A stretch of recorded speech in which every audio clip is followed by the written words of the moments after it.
Welcome to Spurs Version TV, right? Good evening to all you guys in Asia. Of course, good morning to all you guys in Americas, and of course, good afternoon to all you guys in Europe, right? Especially Arthur and Tommy, Good who's here with us afternoon. now, and of course, Dr. Ramlan and Elias from Malaysia. Good evening to you guys. Right before we continue, just give a shout out to the people in the chats. Asper, right? Harry, big up to you.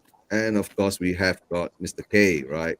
And of course, we got Chen Yao, big up Chen Yao, right? Hope you're doing well, right? Big supporter, right? I think maybe Tommy's mic might be a bit scratchy at the moment. Yeah. And whenever Tommy shaves, right, he looks like a 15-year-old boy. That's the story. If any of you guys follow what called now it's called the Hotspur Hood, right? When he has his full beard, he looks very manly. But whenever he shaves, I mean, we'll all be going, "What is that, Tommy Mitchell?" Right? I'll And turn all innocent as well. I'll turn all innocent and I'll start sitting on the fence and sticking up for Lee. Yeah. And of course, big up to Wayne Bonner. Big up. Right. Jamie Pretty. Yep. Jamie is my co-host, but now he's busy when I do shows. And of course, we got the most positive Spurs fan in the Spursdom, Scott M. Big up, Scott. You got a link, Scott. You're gonna jump on later. You can join us, right? Yeah. And of course, Jamie will probably be joining us. He's just finishing work. He's got the link, right? And of course, today, I guess we're all Spurs fans here now. So we just talk about Spurs at the moment until we get some fans from other clubs joining us. If they do, they do. If they don't, they don't, right? Dr. Ramlan is a very special guest, right? He's actually in sports medicine, right? Yeah. I actually put a question to him earlier, right? Maybe we can talk about this in a matter of, why does Spurs, right? We perform at certain levels for a certain amount of games, and all of a sudden our levels just drop off like that, and we don't turn up. Is it to do with the mental part? Is it to do with the physical part? Since Doc, you've been in the round of most of your career around athletes, right? Yeah. And what's your opinion on Spurs, the players? Are they just not good enough, or are they just overworked? No, I think our players are good. It's just that we need to run the rule over how they were prepared at the beginning of the season. Number one, all right, because we don't really know what went on behind the scenes. Number one. Number two, the things that they do in between matches. How do they recover? Okay, and whatever injury issues, however niggling it might be, and to see whether those injuries were properly taken care of. And sometimes I get the impression that sometimes some injuries go on for far too long, and the recovery is too slow. And others, perhaps people come back too soon. Like in the past few years, you got Harry Kane's ankle injury. Suddenly, it's all good in 2 weeks, when you know that it might take another few weeks before it's really good. So these are the sort of things that go on that we are not privy to, and it goes to show that sometimes. But whatever all said and done, we really need to go on a sort of a roots to branches review of what's been going on up to this point. Because if the team management, the team coaches do not look into this, then they'll be they will not be able to arrest whatever slide is due to whether it is a physical, physiological, psychological, or combination of all three. Because more often than not, it's a combination of all three: physical, physiological, and also psychological, the mental thing. So, of course, if you're carrying injuries and you're not taking good care of it, you will, of course, compromise your physical performances. And at the end of the day, it all adds up. It becomes a vicious cycle, and suddenly you have a mountain to climb at the end of it all. So they really have to look at it right away. Mm-hmm. And Doc, I'm not sure whether you've seen a lot of the Twitter is putting out there, right? Romero himself, right, has put out a tweet, and it was retracted and told to be retracted by the club, right? That our medical team, I'm sure you read the tweet, right? I did. Our medical team didn't say that he will be fit for the World Cup, but the Argentinian medical team said, no, you'll be ready for the World Cup, right? Is there a problem with actually our medical team in the Spurs, at Spurs at the moment? The thing that really raised my eyebrows was the fact that these two medical teams are not talking to each other properly, because they have to act in consonance, you see. Romero is with the club medics, all right? So he's there most of the time. The national medics would see him during training camps and during competitions, so on and so forth. So you have to address that, and you can see this amongst England players as well. Sometimes you have to really come together and act in the best interest of the player, because if you don't resolve the injury problems, he's no good to club or country. So this is something that they have to get together, and for the man to actually have him blurt out like that, out of turn, I suppose, would I know it was a sort of negative situation, but I think some good would have come out of it, and it will be good for both medical teams, both the national teams and also the club medics, to come together and come to an agreement in terms of communication and how they handle things for the good of the player. If you recall, Romero didn't play well in the first match. He was all at sea, yes, if you recall, and he was rested for the second match. So there was something there. He was not quite right, and the fact that the team, the national team medics, would have seen him for maybe 2 or 3 weeks prior to the World Cup did not stand them in good state in terms of having the right picture.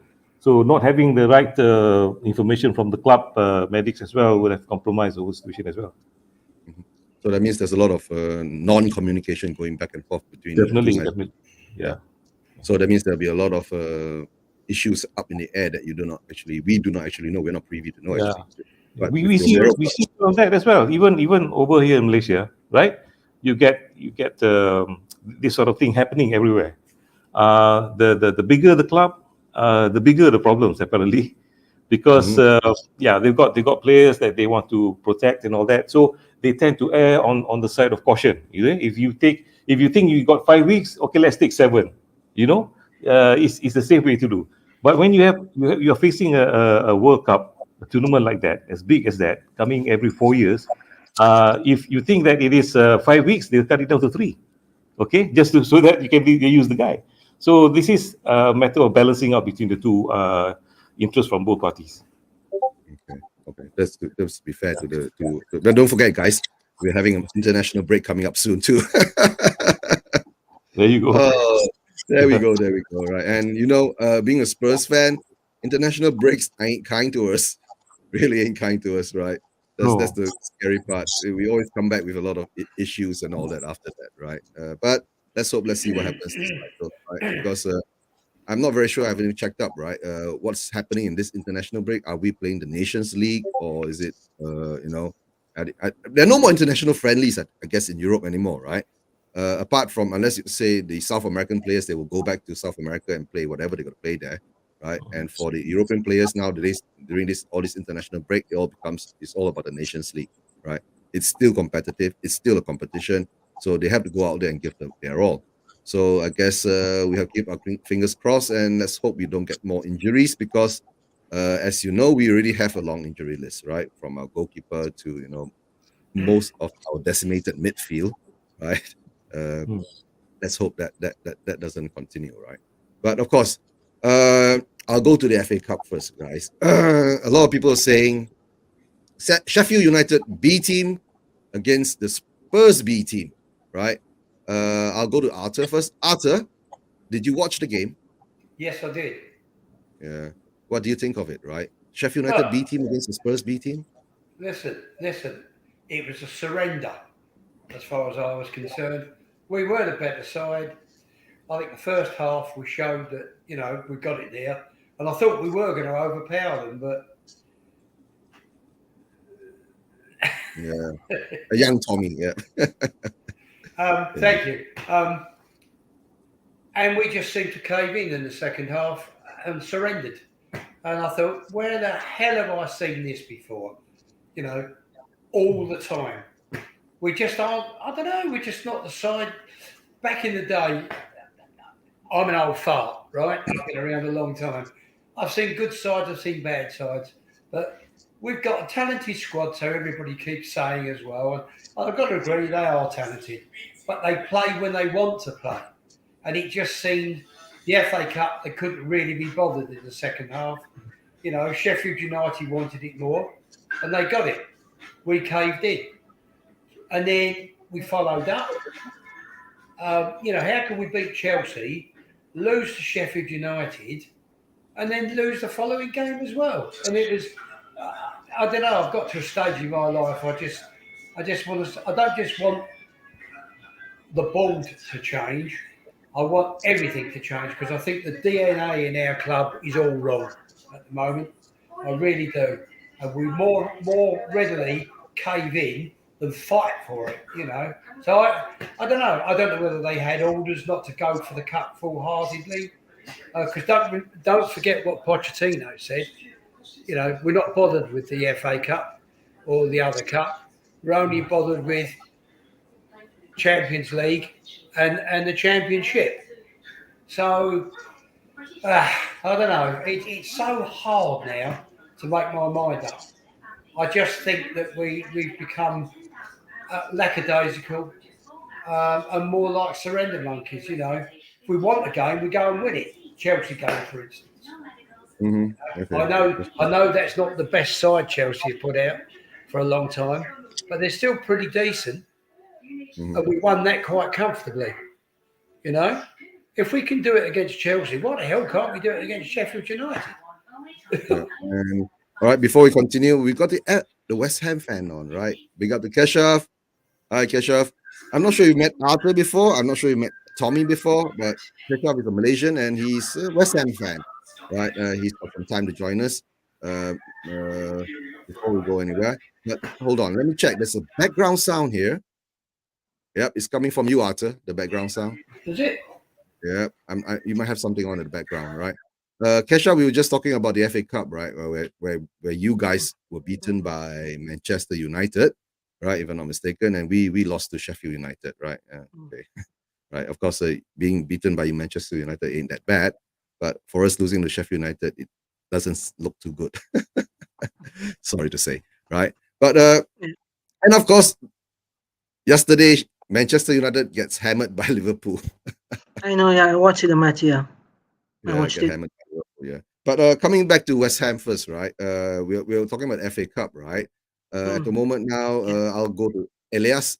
Elias, the FA Cup, 1-0 loss. Your thoughts? Shambolic. The team that played didn't deserve to play. The choice was bad, really. I mean, I don't know why Barisic was played over Ben Davies, because Barisic has been awful this season since the World Cup. I mean, I don't understand that decision as well. Why was Sanchez in there and all that nonsense? Actually, I don't understand. Like, why didn't we play Romero, and why was Pedro Porro playing such a crucial game as a wing back? I also don't understand. Like, since Royale has been the one who has been performing well lately, why do you take him out? Like, I didn't understand all the decisions that were made in the choice. But I think you had to rotate, given that we don't have a squad depth as well, because Daniel Levy doesn't want to pay. We don't have a squad depth good enough to actually play a game when you have like 3 games within just a span of a week.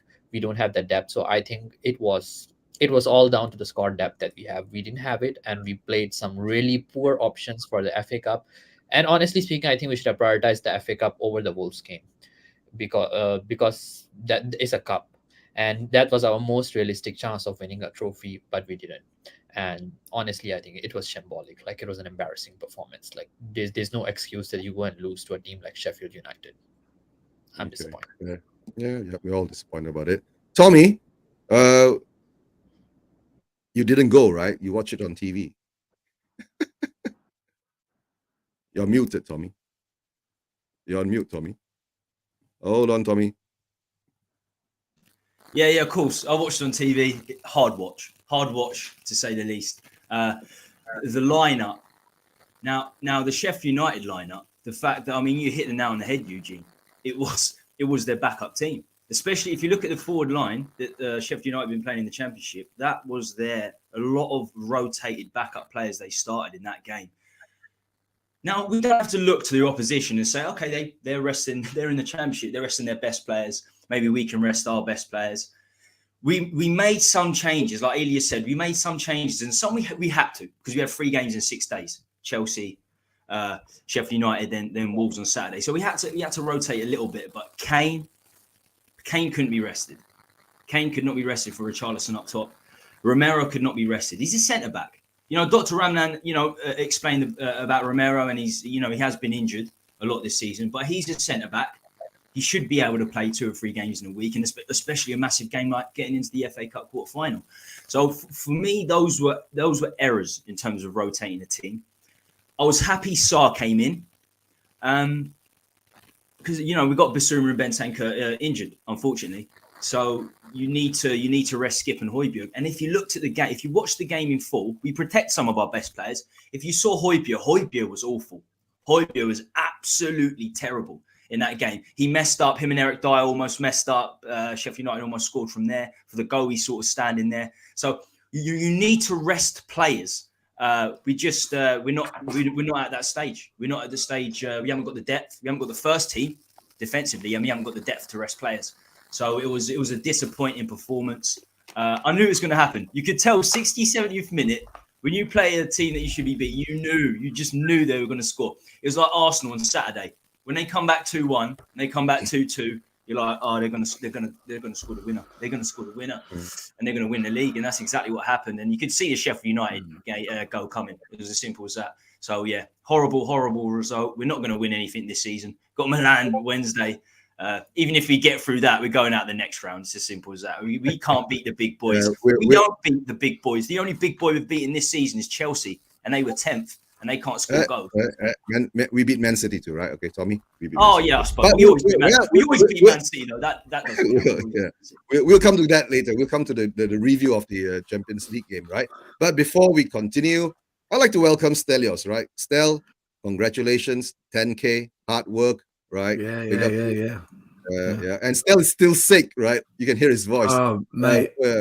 Listen, first of all, hello to everyone on the show. Big up to all of you guys. And in the comments, mate, I'm never going to an away game up north again.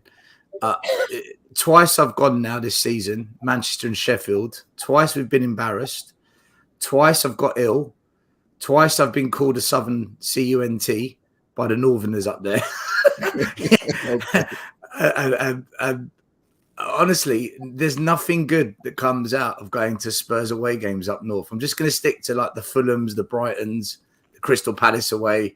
Quick exit, quick home. I know the roads. Can't get a speeding ticket. It's pretty straightforward. So, yeah, listen, I agree with everything Tommy just said, by the way. There's nothing I can add to what Tommy said. Nothing.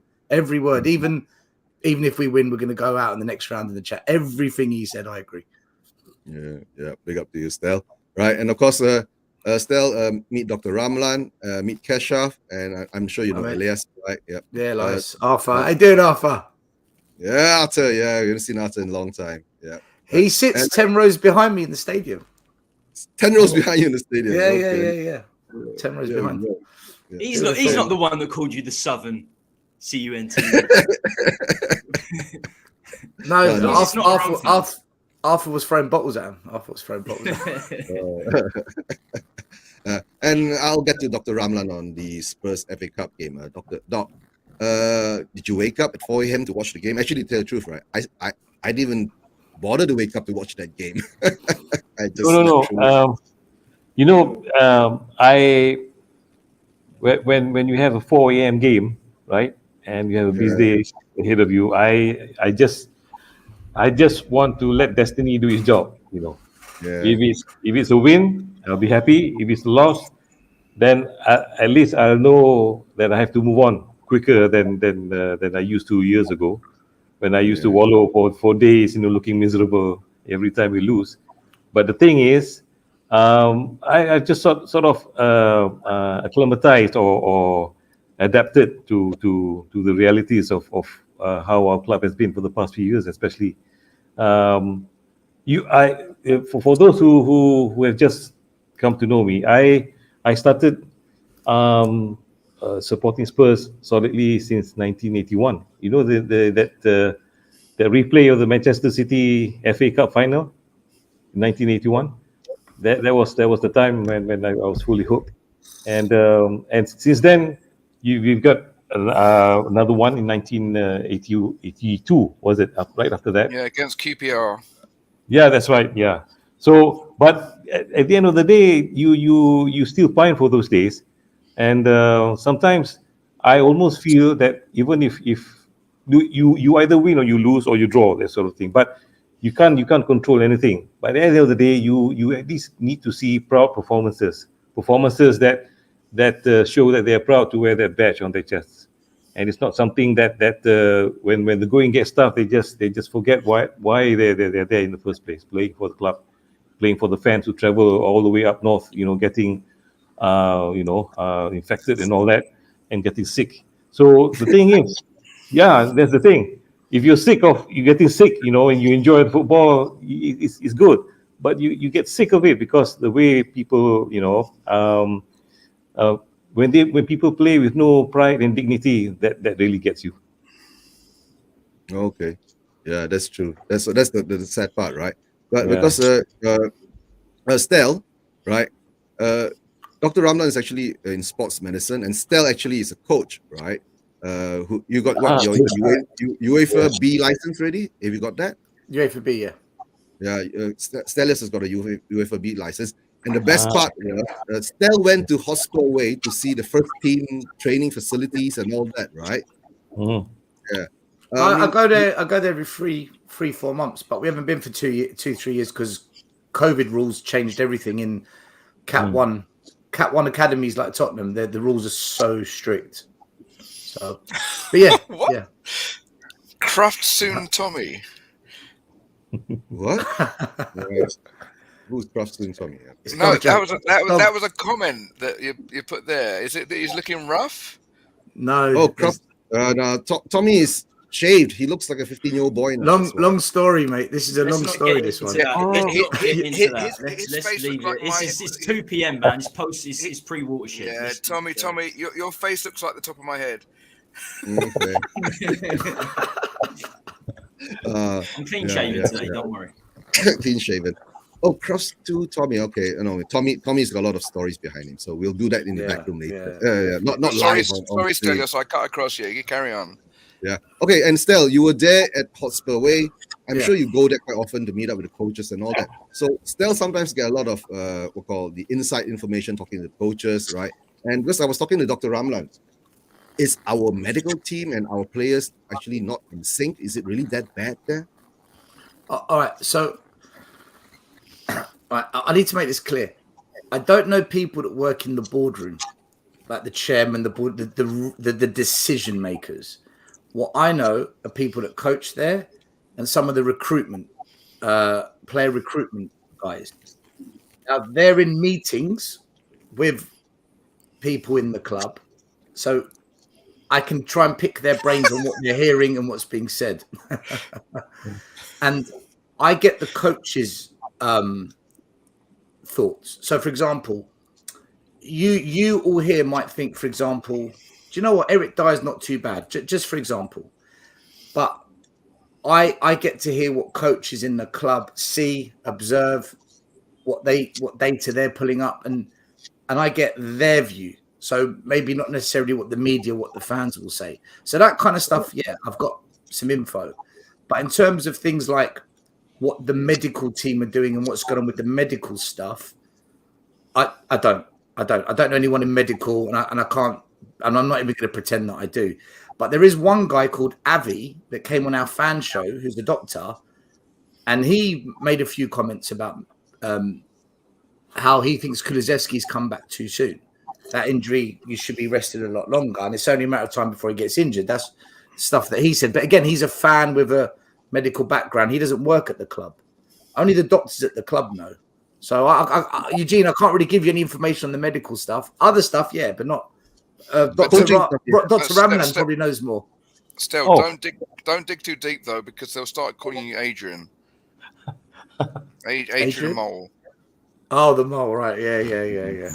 Yeah, but yeah, let's say because Dr. Ramlan has worked with a lot of athletes before, but he also said, great books they were back in the day. Good stories. Yeah. You know what? We made the point just now before you turned up the stairs about basically when it's not going well, you talk about the energy that the players play with. You know, the the intensity of how they play and all that. And then we talk about recovery between matches, and how you rotate the players. So all this will come to mind. But the thing is, I think at this point, they have to have a good hard look at how the players. You have to go to the very beginning and see how the players were prepared.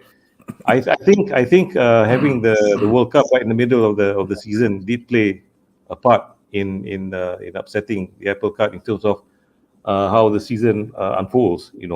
With players managing the players through, and from beginning to the end of the season. So this is something that I think might not have been anticipated, because when players return from any international assignment, it is not just a physical thing. People talk about travel and all that, how many time zones you travel through, and the things that you need to do, dehydration, or hydration status. These are the sort of things that you need to be mindful of, and not leave any stone unturned. So I think just now we were talking about Romero speaking out of turn about making comments about his injury status, at the World Cup and all that, prior to the World Cup and right after that. And I felt that there was a lack of communication between both sets of between the club medics and the national team medics. They should be in better consonance and be able to make decisions that will be in the best interest of the player. In the first place, the player he gets a living playing for the club, but of course we understand on one hand. On the other hand, he's a national player. He has pride and passion playing for his country. So to get that balance overall is not easy. So for this year, which is still an unusual thing, I think there needs to be some time taken by the club, sports science and medical teams to look to identify where the deficits are, because there's something missing from what I saw at the end of last season, when we were really going up, right? Suddenly, when it comes to this season, we were getting slow starts. We were only turning up for the second half, that sort of thing. So I was wondering how well we were prepared and how well do we recover between matches. Mhm. All right. Okay, that's fair. That's fair. Right. Of course, Keshav is the only non-Spurs fan here.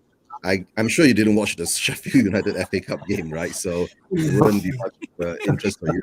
But of course, being a West Ham fan, right? You guys lost to Manchester United in that round, right? Was it 3-1 or 2-1? West Yeah. Ham. West Ham. Yeah, Oh, yeah, he's a West Ham fan. Yeah, You're from in Malaysia. trouble. It could be worse. You could be a West Ham fan, right? You're in It'd be, trouble.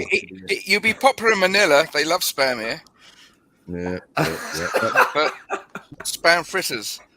Yeah. But Keshav, any thoughts on the Spurs game? I didn't watch the game Keshav. actually. I only watched the Manchester United game. To be honest, I thought we played actually very well. I have to say, Man United fans sometimes talk a lot about their side, and I wasn't actually confident going into the game because Manchester United are a good team right now. They're in good form prior to the game, 7-0. and yep. And I thought first half we showed some signs of passing very well. The defense was solid. We kept them out a lot of times. We looked more brave, which I'm very pleased with because Moyes went actually with a good formation, good tactical plan. So I thought, second half, let's see how we get on. And we actually played well, and Ben Ramos got a very good goal in the 52nd minute. So I thought, we can hold on and we can get the win. But as always, West Ham playing Man United, I don't know whether you watch always West Ham playing Man United, but every time when it comes to the 85th minute, something is wrong. Every single time that Man United will somehow find a way to win, and they did. And honestly, watching that match, I got frustrated. I just want to switch it off. The way we conceded the goals could have been easily defended well, and especially it's just mistakes that will happen. We could have passed the ball better. We could have brought on another defender, which we didn't. And this is the problem with Moyes: inept and tactical plan. Are you talking about the to West Ham game or the game hold against on to the Wolves? He's talking about the West Ham game, Jamie. It sounds very similar to what happened to West us Ham against Wolves. So I'm honestly frustrated with the game, and I thought it was a great opportunity for us to go into the next round. But this is Moyes' fault actually, and it's very sad because we actually played well, and I thought we had a chance, but of course we blew it as always. But again, Premier League wise, I was watching the game against Brighton. I tell you, oh God, another shit show to be honest. Really, every time we play Brighton, I don't know why, but it seems a bogey team for us. I think for the past 11 games, we have not won any. Honestly, it's just such a tough side. And 4-0, to be honest, I am so angry, really. So Yeah. Yeah. And your internet is a bit. I was thinking, don't Keshav, your internet is breaking up, right?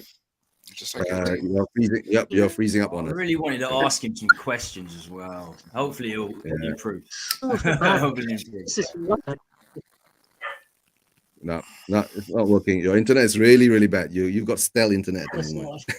Stale used to have the internet problem. My internet is fine. Okay. Why are you bringing me into this? no, Okay, it used to be a bit ropey. Yeah. Mate, But, my yeah, your internet has never. He freezes. Oh, Oh, come on! I fell for that one. I fell for knew. that one. Yeah. But I understand how Keshav feels, right, at the moment. But of course, being a West Ham fan. Tommy, you got a question for Keshav? Yeah, I was just going to say, I've accepted the fact that Spurs are losing Harry Kane. I'm not sure how the rest of the Spurs fans feel this summer. I'm convinced, and I wanted to ask Keshav about Declan Rice. He's been there too long. I'm sorry, but he's been at West Ham too long. Are you confident? Are you confident you're keeping Declan Rice and maybe Jared Bowen? Because do you know what? I take Jared Bowen at Spurs on the right wing. I think he's a good player. Rice is going Arsenal, Tommy. Do you think? No. Look, No, surely not. I think so. right now, Tommy, how the season is going. Right now, Tommy, how the season's going for us, it's not looking good. Honestly, it's not. And I can see Rice is going to leave. I can see, and let me go back to the Brighton game. I didn't finish the part. As I was saying, I'm very upset, really hurt by the performance because I didn't expect us to play like that. I don't know whether you guys watched it, but the way we defended was, I really don't understand how we just played so poorly. And I have to give hands off to Brighton. They played exceptionally well that game. Yeah. They played exceptionally well that game, right? Eugene. I see it. To tell the truth, right? I'm honored, right, being trolled by him, right? I've never been trolled by people like this, right? But I won't bring the comment up. Henry Wright is a very good friend of ours. He's got his channel, but I'm not sure. Why don't you just change your name to a proper name? Then maybe we will have your thoughts out. But if there are any mods in the channel, can you just Avatar. the avatar is the one, but it's not Looks nice. more like Vision. I'm from Asia, right? And we're Malaysians. He's even put the red dot on his forehead in That's what that we're saying. image. That's what I'm saying still. Maybe that's Yeah. This guy's off his rocker. He's nuts. No, I think he's part of the Henry wrong, the Henry, the Henry left, wrong, Henry right. Henry right, Henry wrong, Henry left, right. That goes after the trolling on Harry. It's like a franchise. It's like a franchise. It could be the same person, right? Yeah. But of course, I won't put up his chats. If anybody's in any mods in the chats, right? Anybody else mods? Mr. K, you're there, right? Jimmy, I think Mr. K, you're there. Whenever Stel comes, there's a few trolls that come with it, and we talk about Henry Wright. They're affiliated. I get blamed for the internet. So that's why he's here. I get blamed for the internet. I get blamed for the trolls and anything else. It's okay. No, I mean, I'm not sure. Dr. Ramlan, have you encountered Stel's channel before? Tottenham away? Dr. Ramlan, you're muted. You're muted. Okay, hold on. No, sorry, I haven't had the pleasure yet. Yeah, yeah. I wouldn't call it pleasure.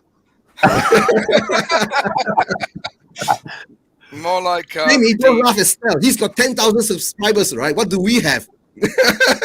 well, maybe it's channel envy. No. He, Nah, he, but, he, nah. he Yeah. got me But, with the screen freeze. I'm feeling a bit hurt.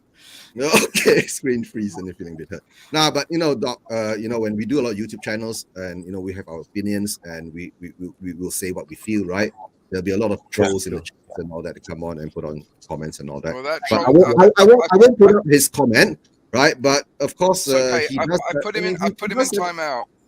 Okay, put him Just block timeout. him, actually, bro. Just block him. Don't even time them out. Seriously. I'll put him on Okay. timeout first, right? I mean, he's not asking anything bad there. The question is quite legit, right? Thoughts on playing Poro or being capable on the left wing, right? No, but he's got a face of Henry with the Indian religious dot on the thing, man. Like, get rid of him. Get rid All of right. him.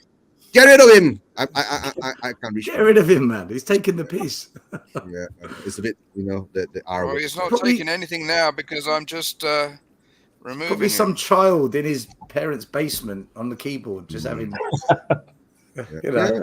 Getting trolls and all that. Right, okay, so, back to Kesha. Probably right? an Arsenal fan, anyway. It's probably a gooner. Probably. Yeah. Get rid of him. Yeah.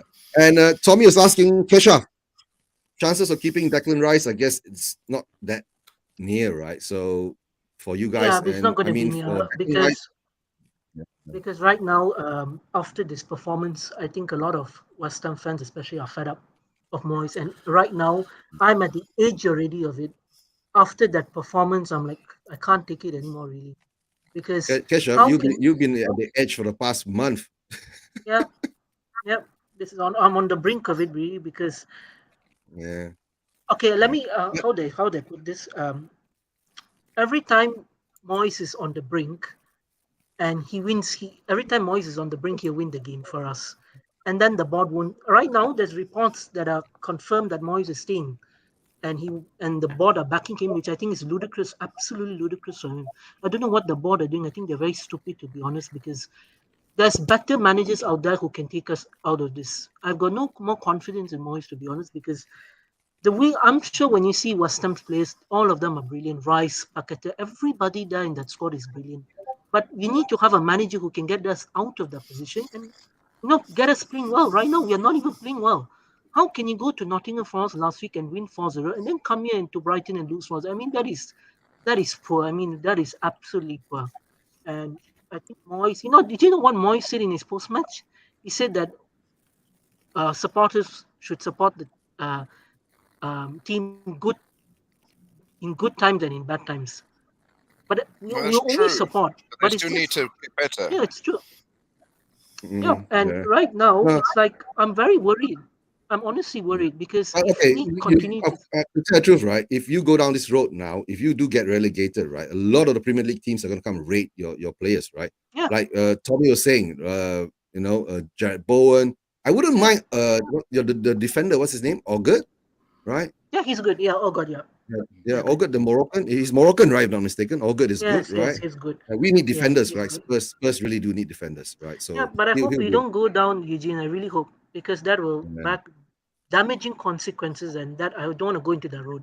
So I'm just really upset, honestly. It's just getting worse, to be honest. And it's, as a Western fan, it's very difficult because we have how many times we go through this road of relegation and fighting to stay in the league. And these last 2 seasons have been brilliant. We finished 6th and 7th. We went to the semi-final. And, I thank Moyes for that. But right now, it's like he doesn't know what to do with the squad. And I'm just trying to think any other manager who can come in can do a better job. And I just feel Brighton are a very good team. And I must say they've got a very good squad. Their transfer recruitment is brilliant. They are very, very well-run football club. I mean, if you see the way they play against Liverpool, it's brilliant. And I have to give hands off because they played us off the park. Did you know how many shots we had in the second half? 0 shots in the second half. And they had 13 shots in the second half, Brighton. That is embarrassing. For a club like us to have 0 shots, oh my God, I can't believe it. And I'm sorry, I just got I know. sorry for ranting I know. today, Yeah, but I I've got no understand. confidence, boys. I'm sorry. Yeah, I It's just understand your bad now. frustration, Kesha. But I understand the frustration, right? We wouldn't want you to go down too because we will be one less London derby to play for, right? You know, I want them to Three go down. and three less points in our on our side yeah, each season. yeah, 3 to those I points, want 6. them to go down. I want them to go down. I confess it. right? But okay, since we've gone through the FA Cup side, and of course now we'll come back to the Wolves game, right? Being all Spurs fans around here, to tell the truth, I didn't watch the FA Cup. So Jamie did watch the FA Cup. Any comments on the FA Cup before we move to the Wolves game? Either way, both of them were results which just put me to bed, literally, because of the time difference. You know, the goal went in that close to the end. We'd been chomping it with the Wolves game. We'd been chomping at the bit, and we just wasn't finishing it off. And we was the one that was put to bed by one goal. Okay. The Sheffield game, again, I didn't watch it, but it's not a case of even going in confident that we should beat a team like Sheffield. But realistically, you know, I saw a quote somewhere that we'd been beaten by Sheffield's B team. We wasn't even being beaten by their first team choice. So just when we start getting a few more positives, a couple of victories, you know, life brings us down to earth, and if it's not life, it's Levy. So, you know, sometimes recently I've not come on shows just because it's just been too depressing. It's just going to be a wine and grind, and not in the dancehall sense, but yeah, just looking forward to the second leg against Milan, hoping we can get something positive finally out of it. Because the way things are going, even though it's a thin chance, it's the one thing we've got left, because at the moment we're throwing away fourth place, and that's a bit of a sad commentary, considering the coach we've got, the players we still have. For how long we don't know. As Tommy says, he's resigned to having Kane leave. And if Kane leaves and Conte walks, what is the future of the club? Is it going to be under different management, chairmanship? You know, are we going to turn into Everton? So, I want a positive future. I don't want all of our dummies taken out of our mouths, and ends up having 23-24 season being a season where we're just in. Oh no, 20. What did it be? Yeah, 23-24 season. I want it to be something that we can look forward to, and not something we dread already. Okay. I actually watched Before we the continue, Wolves. yeah, let me I before we go watched the on, Wolves game. yeah, we haven't watched it. Okay, before we go on, let me just go to shout out to the guys in chats, right? Big up to Nick, right? Cross stream comment. We'll find out later what's that all about, right? Right. Clement, big up. Clement, big up. All right. I'll come back to this, and of course, big up to Jacob, right? Jacob, somebody was slating Adama Traore, right, on a certain stream, right? And guess what's happened? Karma, right? So I was that's what I know. Yeah, not you. He was doing some other stream with some I other guy. slated Traore as well, by the way. Jacob loves Adama Traore, and somebody was laughing at it. So I guess that's karma, right? Okay, cancer, right? To tell you the truth, right? If you don't use that icon, because to tell the truth, I'm an Asian channel here, right? I've got multiracial guests on now, right? And if you do that, it can be a bit offensive to my guests here, right? If they find it offensive, right? So please. Sorry, Eugene. He's apologizing and he's calling himself cancer. Is this guy on a wake up? Like, are you actually disturbed, young man? Like, yeah, that's what I'm saying. Yeah, is he one of those hillbillies that lives in the middle of America, like in a ranch? You know those underground bunkers? They just live in and waiting for the nuclear war. They just live in that bunker. Is he one of those? I'm not sure. This guy's nuts. Sorry, guys, just call me cancer. Well, he's been removed and deleted. Yeah, I've removed him. My mum's a cancer survivor, so I ain't gonna get no fair from me. This guy is crazy. This guy is crazy, man. And of course, big up to Phil Toys. And we're giving. right? Yeah, yeah. Yeah, Big let's up. move Yeah, on. Just give yeah, we'll move the on. troll no time. He doesn't deserve it. He doesn't deserve it. So that's why I always do that, right? If you want to troll, if you don't deserve it, I won't give you the honor and the time, right? And of course, Wayne Bonner, big up Wayne, long time no see. Kane should go as far as possible, as far as I'm concerned, right? For his own sanity and ambitions, right? He's not getting any younger and won't Mr. win anything. Rodriguez is showing a fair opinion about what happens if Kane leaves. Yeah, yeah, that's true, right? And Stel, do you think we'll miss the boat? Now we're building a team around Kane and Son again. Are we now still building a team again, Kane and Son again? Yeah, I've missed the Uh, boat now with building a team around Kane. I don't think we've missed the boat with Kane and Son as individuals, but I think, yes, we've missed the boat if we're going to build a team around them. Yeah, 100%. Yeah. Because for us to build a team, I think with the let's pretend Poch comes back, okay? Like let's see what everyone thinks. If Poch comes back, I reckon there's some players out on loan he'll bring back in. I see Ndombele getting another chance. I see Lo Celso given a chance as a number 10. I think Reggie will give him a chance. I think there's young players that might have a crack at the whip, like Spence, like I think Doji. well, Doji he'll play anyway if Conte's here. Yeah. So I think there's some players out on loan that will get a second chance. I think there's some players that are here now that are finished. Dyer, Davies, Sanchez. He dropped them when he was already manager, so they'll be gone. So I think you'll see a different squad that starts. Plus, we're going to need to invest. The problem is, how much do we need to invest? I'm not talking about money. I'm talking about quality players to build a squad, not a starting 11. Because Poch was all right with a starting 11. It was the squad, like what came off the bench. I reckon, even with the players on loan, let's just pretend Lo Celso and Ndombele, Reggie will become really good. Let's just pretend. And let's pretend that Bissouma, Kulusevski, Kane's son, they become brilliant again. You still need a creative mid. You still need 2 centre backs. You still need a left attacking player. Well, he'll probably play. Yeah, it's a left attacking player, a new goalie. So that's 4 or 5 players. Then you're looking at the bench. About Madison, yeah. Then you're looking at the bench. We need 5 there. So you still need 8 or 9 players, good players. That's going to take minimum 2 years. So 2 years will be season 25-26. Right. Season 25-26. Do we see Son and Kane here in their pomp? It's a no for me. So I think the answer to your question, Phil, from me, it's a no. But what do you guys think? I think it's a tall order.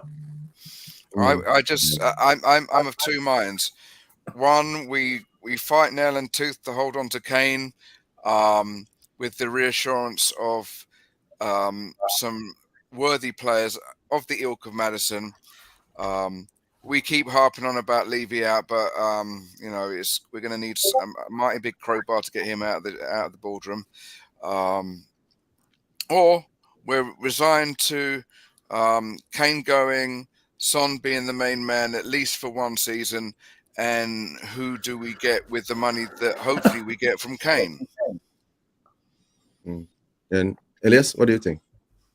No, I think I completely agree with what Stel just said, that it's gonna take you like 3 or 4 years at least to build up a squad like that. And by the time you do that, actually Kane and Son are not gonna be there. I think the problem right now with our club's mentality is that top 4 mentality that has been injected into us over the last few years.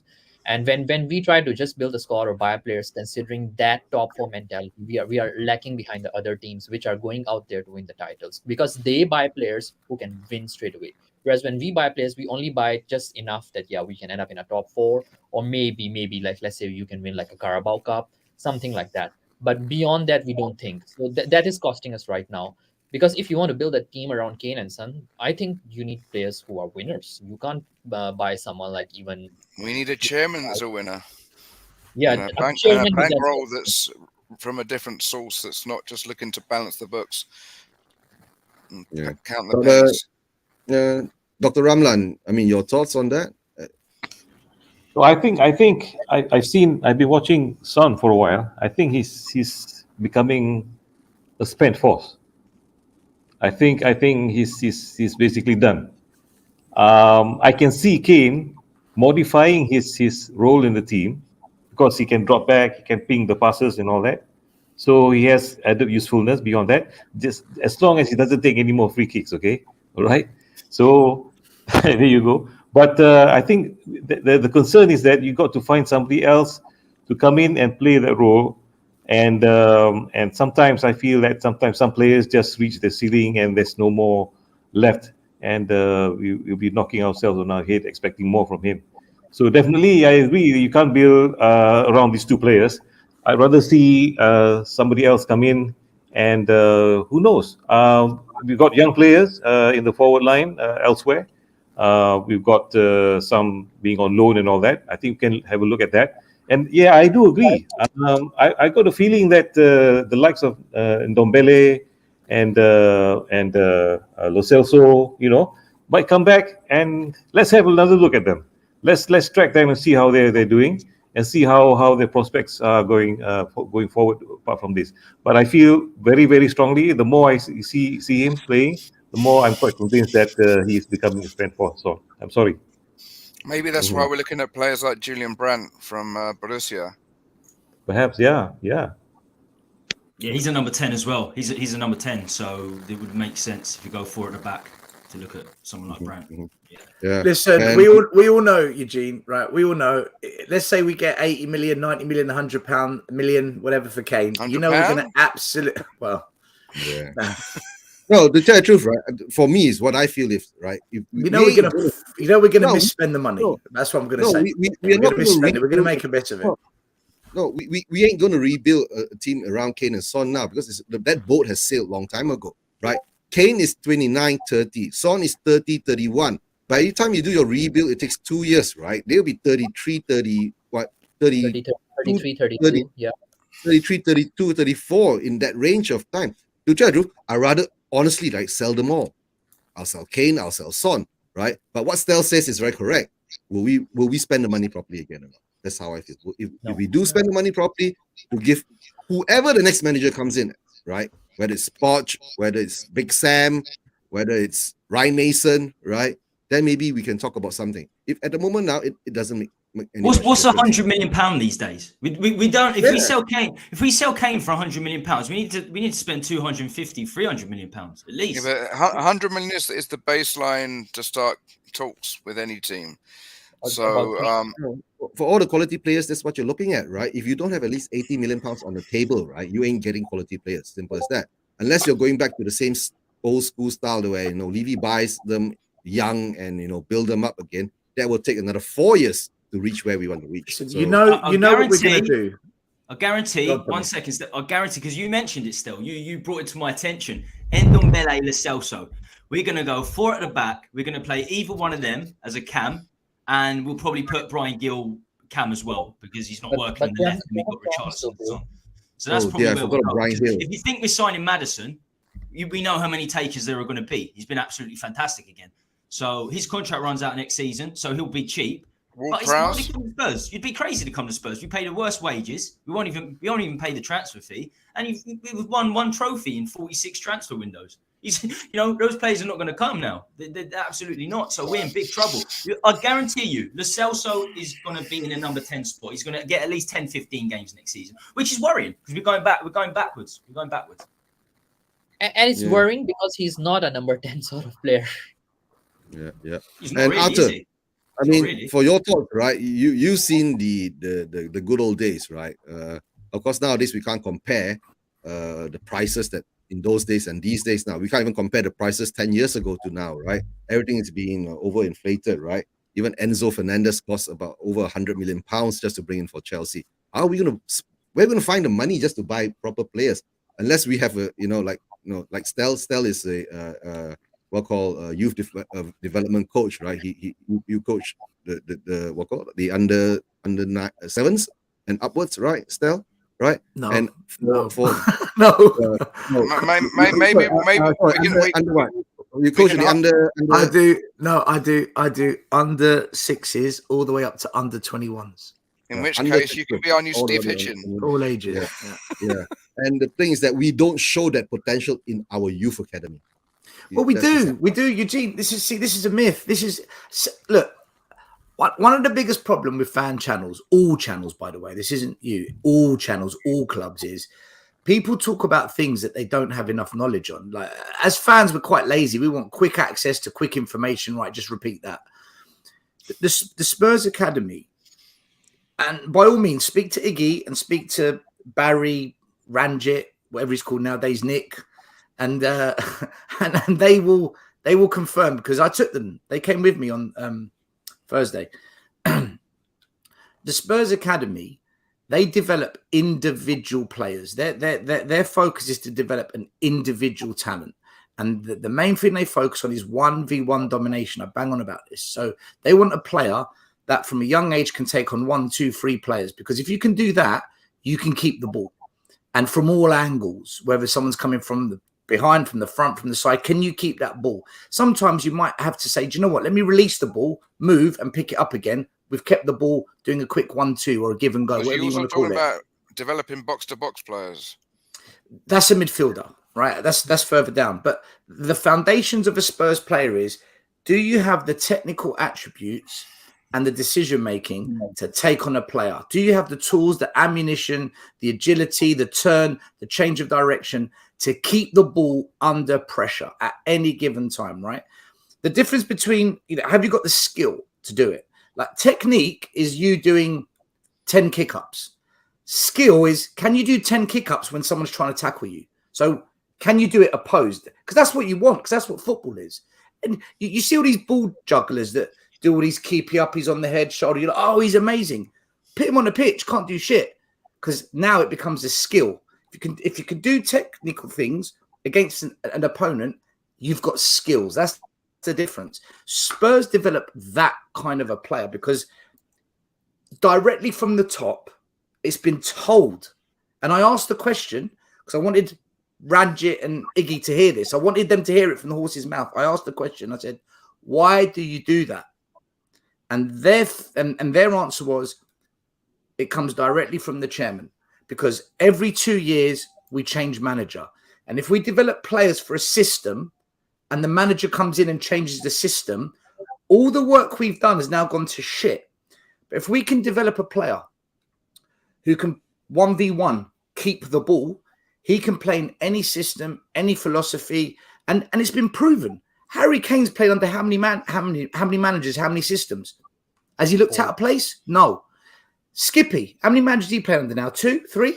Has he looked out of place? No. So we might not like what the academy's doing, but they're doing what's needed for the way the club is run. And do you know what? They're getting it right, guys. They are getting it right. Our academy gets a lot of shit. Where it's failing is that what Levy's also fucking done is, at the same time of demanding that, he said the first team and the academy cannot work as one. So now you've got a problem. Where, for example, what I think a lot of fans want to see is, can't we play like Ajax and Barcelona? And then the manager comes in, plays like that. And because all the kids know how to play that way, they'll just go into that way of playing. That is a complete restructure of the whole way a club works. That means you only ever hire a manager who plays a specific way. The problem with that is football changes. Styles and systems come in and out of fashion. A long time ago, long ball was the fashion. Then it became push and run. Then it became counter-attack. Then it became tiki-taka. Now we've seen an evolution of tiki-taka. Football's always changing, so you can't just do that. What Spurs are doing is the right thing. The problem is the academy and the first team needs to be more aligned, and it all comes down to the manager they pick, and Levy's got to lift some of the barriers he's put in place. If that was to change, you'd see the talent come through. What I would also say is we cannot compete with Man City and Chelsea and certain clubs when bringing in talent into the club at academy level, because, listen, Chelsea, they're all brown envelopes, man. There's a lot of shit that goes on in that club, and whatever we say about Spurs, I can tell you this, the academy runs with ethics and morals. Whether we agree with it or not, that's different, because Levy's not full of morals and ethics, but the academy is run correctly. Man City, look, there was a player recently called I won't mention his name. Safeguarding. He was at my club. I got rid of him because his dad was a pain in the ass. He's done the rounds in the clubs in Enfield. Top player. One of the best under sevens, under eights I've ever seen in my life. I mean this. Phenomenal talent. But he's still a kid. Went to Spurs. In the end, they kicked him out. Went to this and that. In the end, the boy got to, I think, 11 years old. Probably the best 11-year-old in the country, guys. I'm not shitting you. All the clubs came in. He picked Man City. Why? Because when you go to the Etihad campus and you see what they've built, and then you see Pep Guardiola, you see Ticken Berkenstein, when you see the setup, you're bought in. And you see City lifting trophies every year, they've sold it to you. Spurs can't compete with that because we failed to win trophies. So we're never going to bring in the best young players. We're always going to kind of bring that level 1 or 2 below. Sometimes we get the best because they like the fact that Spurs allow them to dribble. A lot of kids want to just, can I just dribble? Can I take on players? Can I score? Because Spurs do that, a lot of kids actually do want to come to us. But there's a lot of barriers in the way. Some are what other clubs do. Some is Levy. But what the academy is trying to do, there is a big misconception, in my opinion, across the fan base. The academy is fucking good, guys. I promise you. But up here, there's a change that needs to happen. And it has to come from Levy. Levy has not demanded that winning mentality in the academy and that winning culture of manager of the first team and academy being aligned. He's put barriers in place. But what the academy's got to deal with and meet all the criteria Levy set, mate, they can't do much better than what they're doing. I'm telling you, they can't. Mm-hmm. It really does come down to that. At the top, they need to change. That's a messed up criteria, though, isn't it? Massively, Tommy. Massively, mate. It is. No. I mean, no. It's the original criteria of getting past players. That's the base. That's the base criteria. I spent a lot of time in Hotspur Way when I was a freelance scout. No, Tommy. It's not getting past players. It's keeping the ball under pressure. So by dribbling, that's the best way to master it. So what you do is you teach a player all the skills, all the tricks, the turning, the agility. You practice all that, the speed, the decision making. You load up the play with ammunition, and then to go from technique to skill, you say, right, now take on players. Because if you can do that bit, now you've got the skill of keeping the ball.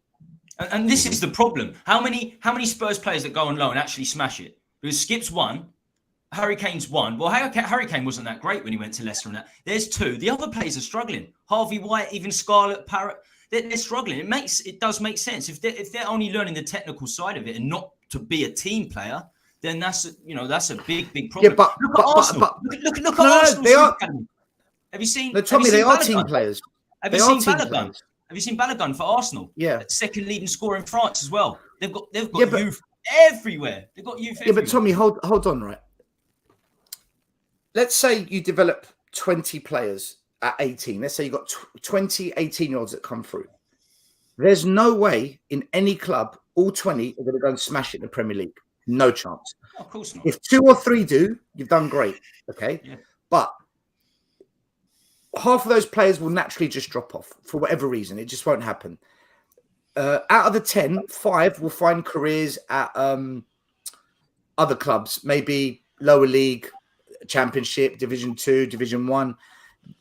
What the aim is, can you bring through 2 or 3 a year? If you can do that, it's successful. There was a player called Tom Carroll, cracking player. But when he went on loan, he had a choice. Ajax wanted him and a Championship club wanted him. He didn't go to Ajax because he didn't feel comfortable leaving the country. Had he have gone there, he would have been brilliant. But he chose to stay here, went to the Championship, he went to shit. And even Spurs said to him, don't do that. We advise this. But if the player don't want it, and he wrecked his career, you've got other... Look at Marcus Edwards.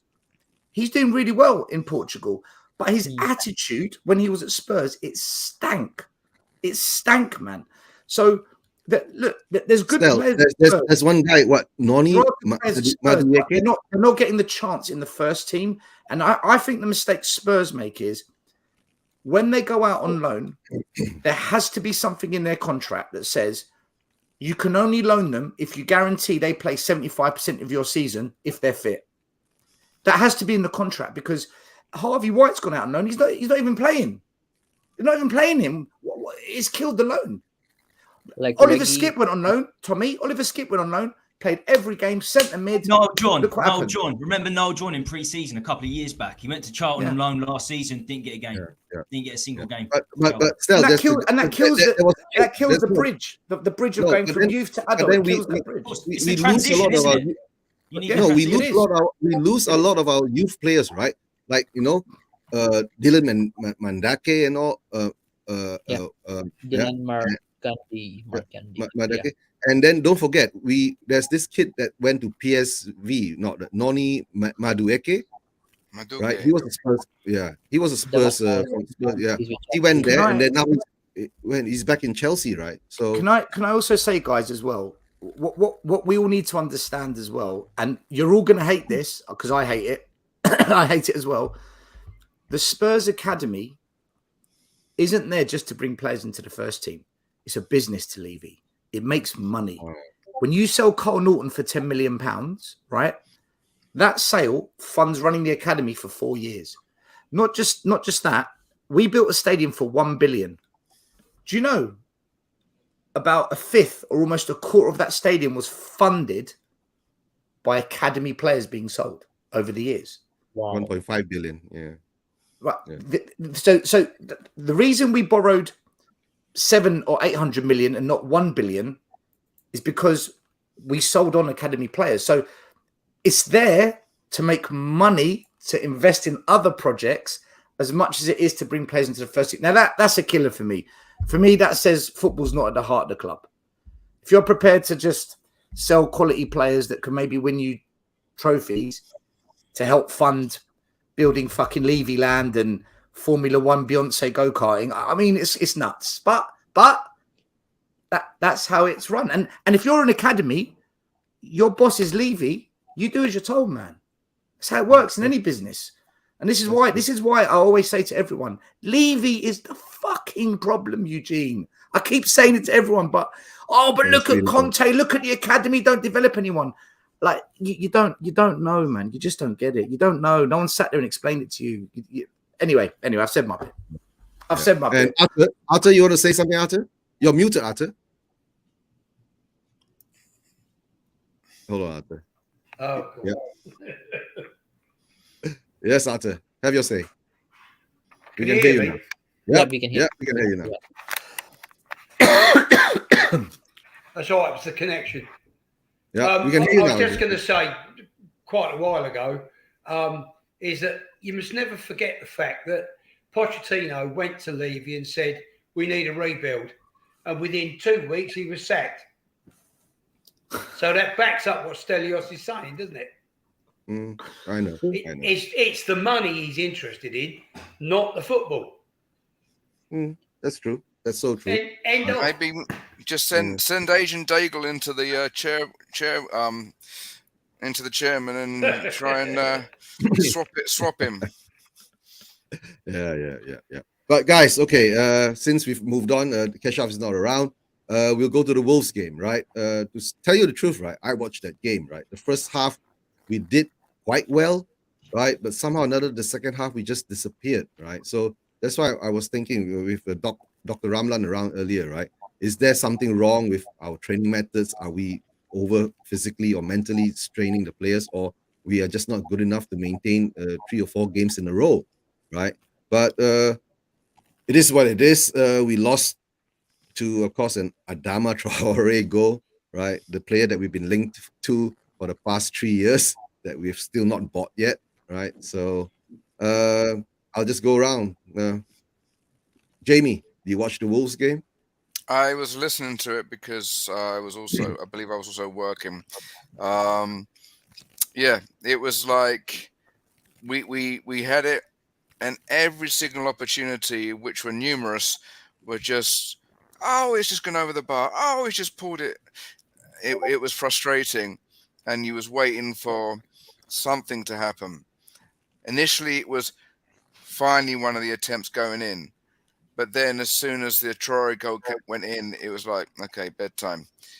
Mm-hmm. It's just, I've even had the thought of stepping away from football. But I was born Spurs. My family's born Spurs. I'm never going to give up. But you know, I'm sick and tired of getting this sort of like germ of hope and having it crushed by Levy or just by form. Hmm. So Yeah, I understand. Yeah. hence the fewer appearances on this channel, because I don't want to have to make sense of the negativity. We understand. We understand. And of course, a big up to Graham, right? Big up Graham, and of course, to Ben Kaufman. Earlier, I think the Kaufman, the Coffee Brew show is just over. A lot of guys jumped Well, I over. hope that's what he's Yeah, brewing. yeah, coffee. Levy's cost cutting, exercise lover. Yeah, yeah, we hate everything fiber only. Yeah, that's the thing, right? At the moment now, we are still talking about the Wolves game. Elias, you watched the game. Comments? No, I think well, to be honest, that game, I don't think that we played really bad football compared to the Sheffield game. We had our chances. We There's no had end our product. we had our we had our moments actually. But again, it's the end product that lacked. And I feel personally the problem right now is coming from the connection between the wing back and the winger. Like one particular one I'll point out is that Perisic has been bad. He's not really providing the right passes to Son or even to Kane. And even when he has been given the pass, he has been struggling with his finishing as well. Like I was looking at this video that's gone viral on Twitter. Pedro Porro made such a great pass to Perisic, and he actually bottled it. Like literally, it was in the first half. And he's one of those players. Like I feel that he needs to take a bit of a break. But we don't have anybody right now in our squad like to come off the bench and replace Perisic because Sessegnon is injured. Like what you can do is right now for let's just say you can just play Ben Davis as a left wing back. I think personally that Ben Davis has been way better than Perisic as a left wing back. But I know a lot of fans don't see that point somehow. But again, now the problem is going to come in this Champions League game upcoming because Dyer is injured, so you can't play Ben Davis as a left wing back because you need three center backs. Suspended. Yeah. Yeah, Dyer is sorry suspended, and you can't play Ben Davis as a left wing back. So Perisic is going to be there. So it is going to be a problem again for the Champions League game. Okay. And Dr. Ramlan, I'm sure you watched the Wolves game, right? So, any comments on it? No, I agree. I agree with Elias because basically I thought we played decently. We didn't get the goals, and that put us under a lot of pressure as the minutes tick by towards the end. And we hit the woodwork twice, didn't we? Yeah. So they could have well gone in, and it would have been a different story altogether. And then I love to see somebody else, Pedro Porro take that free kick, hit the woodwork. There's a lot of promise there. Whenever results don't go well, I look for the signs that we will do better next time, right? And I would say that I'm looking forward to the next game. That will come in a few days, right? Okay, so we'll look forward to the next performance and see whether all those things will come together. You know how the A team was. I like it when the good plan comes together. That sort of attitude. So we'll see, Yeah, right? Hannibal. I Yeah, pity yeah. the fool. But yeah, No, but no, of course, Daniel. before Dr. Ramlan makes the move, right? Doc, I know you messaged me privately. Okay. Give me a score prediction for your AC Milan game and your thoughts on that. I think we will progress. We will beat AC Milan at home. We're good for it. We can beat almost anybody on a good day at home. So I'm optimistic. I'm looking forward to win and for us to progress to the next round. Okay, one quick question before the doctor goes. What you was alluding to regards the training methods and whatever. I mean, are we overtraining our team? Are we leading them to be lack stamina, even if they have general fitness? Is there something wrong in the training methodology that is causing us to have this season's inconsistency in form and impetus? I think there's something wrong, with the way that number one, uh, uh, that we prepared the players in the first place in the early part of the season, how we cope with the recovery between matches, and sometimes there are certain things we can do through blood biochemistry to look at the fatigue markers. All right. I think we did this, we did quite well a few years ago, even during Pochettino's time. But not, right now, I don't think that the coaches have enough information for them to make the right decisions.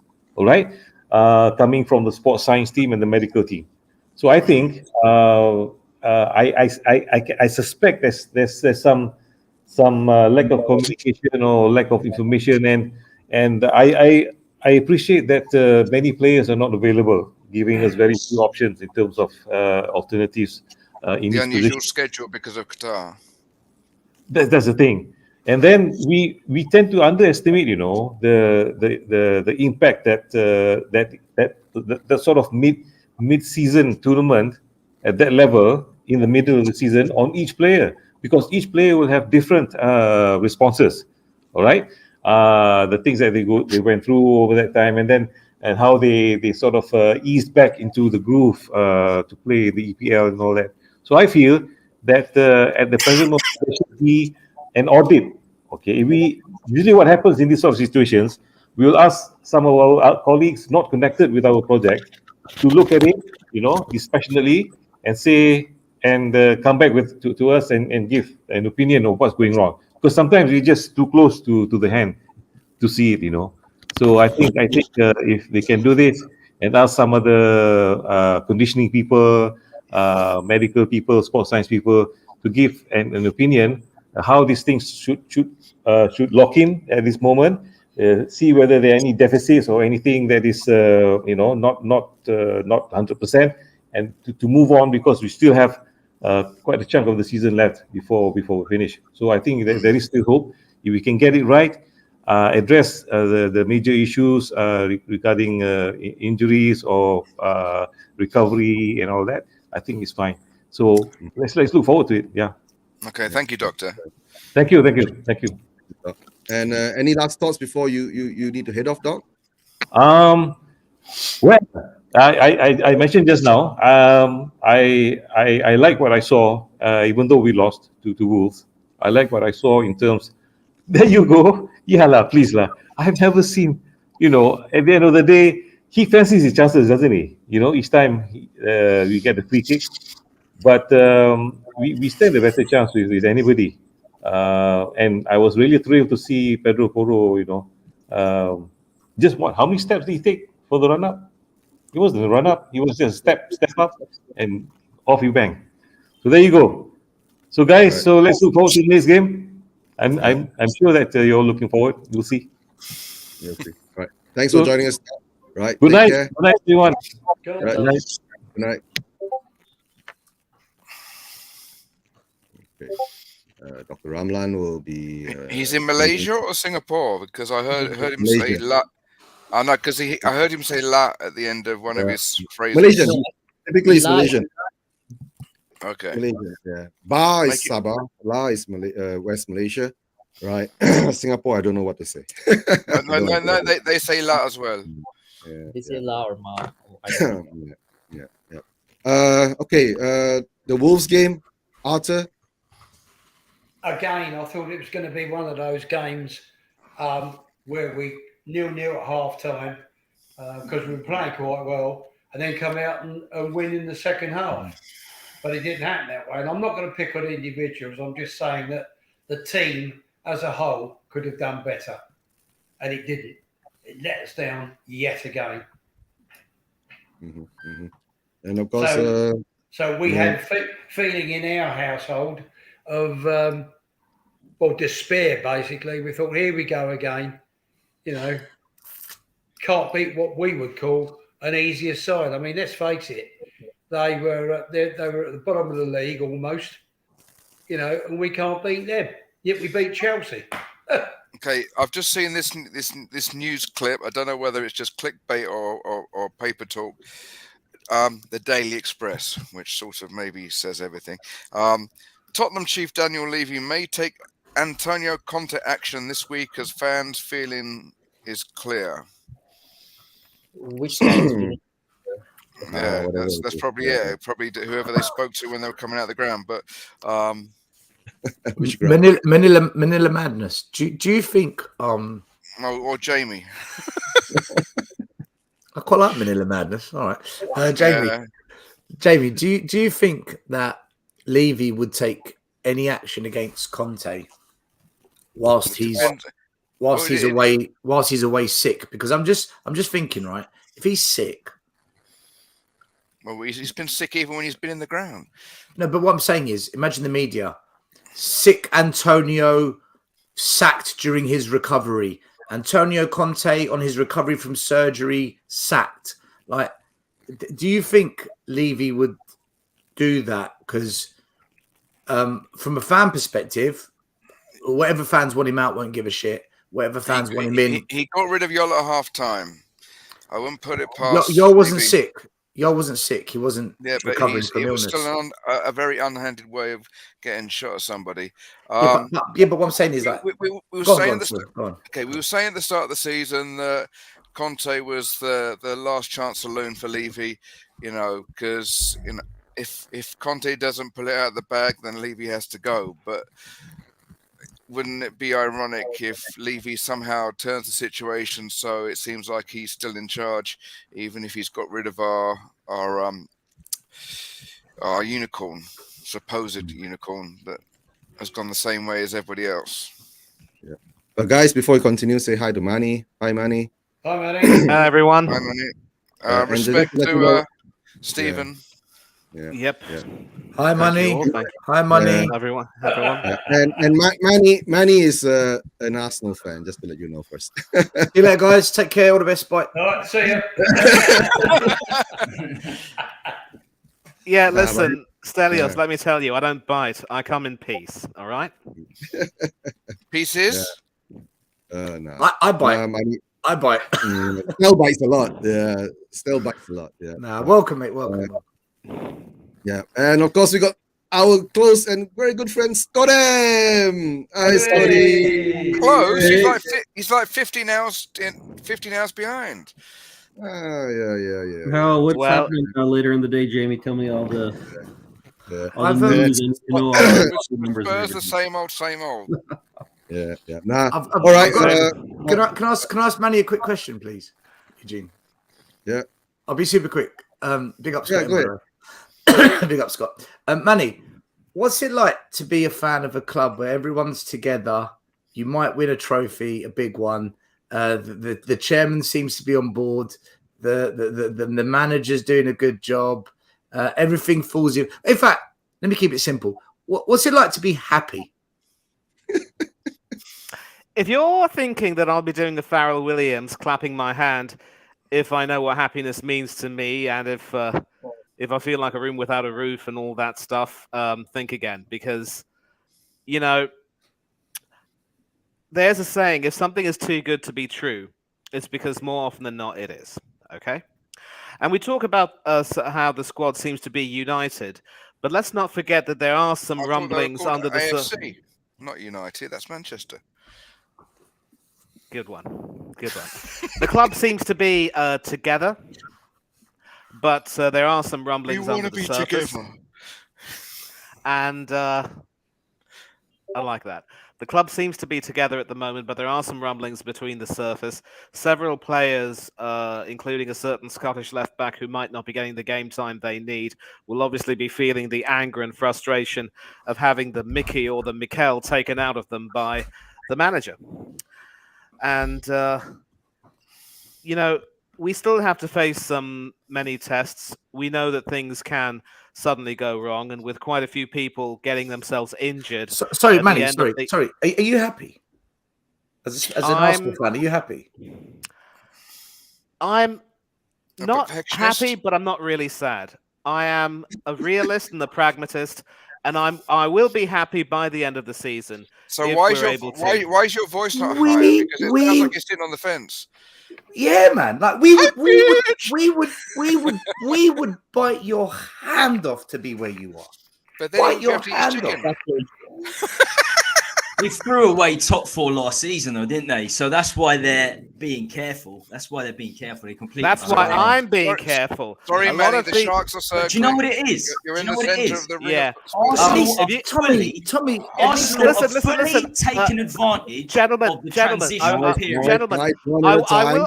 I will come back to face the music, but I really have to just nip off somewhere, and I will be back. I promise you. Okay. Right. Okay. Can I just say? Bit like the What boy Arsenal are Hotspur. doing?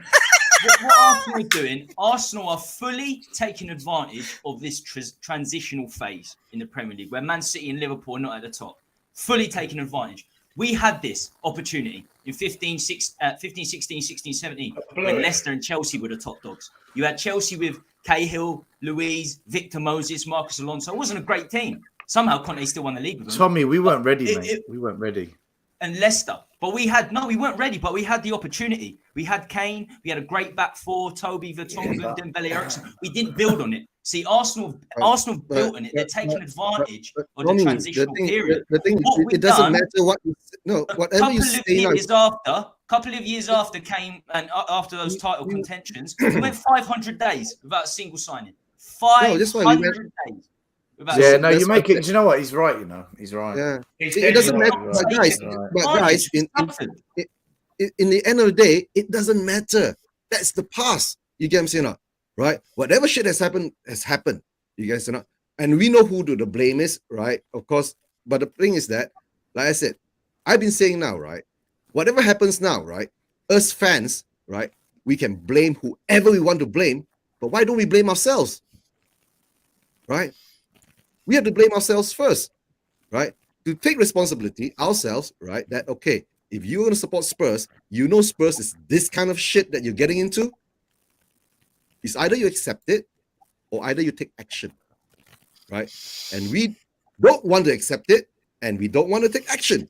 So what do you get? You get a dilemma that We you're always started to, and then we got appeasement. nah, right? We Some of started us are to and born. we Some of beat us are born there, so we got to support them. We ain't got much choice, you know. What Yeah. I'm saying? That's Some of us right. are born inside, so we- yeah, if you're born into it, I don't blame you. But what I'm saying now is right. Face Farm like Hospital, what Stel's been saying 1973. all this while, right?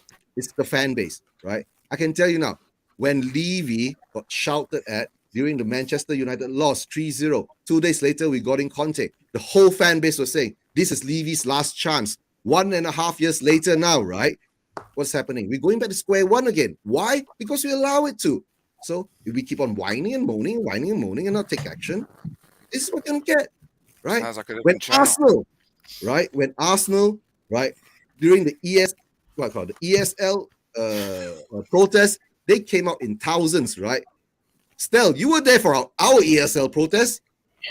I was there. We were Tommy was singing there. Yeah, Sissoko Tommy was songs. there for Tommy, ESL. We were Tommy, singing Miss- Sissoko Tommy. songs. We were singing Sissoko Yeah. songs. Yeah, Mr. K I was know. there. Who let the dogs out? Woo. 80 people. There was 80 people maximum. 80 people maximum. 60% of them were 17-year-olds that just happened to pass by. Yeah. And Levy saw that and was With- like, with- "Yeah, this With, club's ca- not serious." with carrier bags of Stella. Oh my god, it's With crazy. merchandise in I went to the there. following What we do protest. now, Eugene, is I went what to we the do now following is instead protest of- when we had Mason at Aston Villa. He just had the supporters trust. A couple of teenagers handing out leaflets. That was it. We're not serious. You're right, Eugene. Absolutely. We're unambitious. The fan base are unambitious, but the owners made us Not unambitious. majority of the fan Because base, over right? 23 years, we've won one trophy. So the owners have made us unambitious, and it is time for the fans to rise. Because inside the stadium, especially, because we saw the difference when Nuno lost 3-0 to Man United. Yeah, Leave yeah. me out. Look, Leave me out. that's leave me out. that's a Spurs protest. Exactly. Yeah. Exactly. Next That- day. that- Next That's day. the Man United one. That's Whoa. Manchester United Exactly. glazes out. And look, we Yeah. don't want people invading the stadium, but sometimes, you've got to do, desperate times call for desperate measures. So you've got to do crazy shit like that. So yeah, that's where we were. We messed about. We lost 3-0. Levy out. Next day, Nuno was gone. If those Levy out chants weren't there, he would have stayed on for another month at least.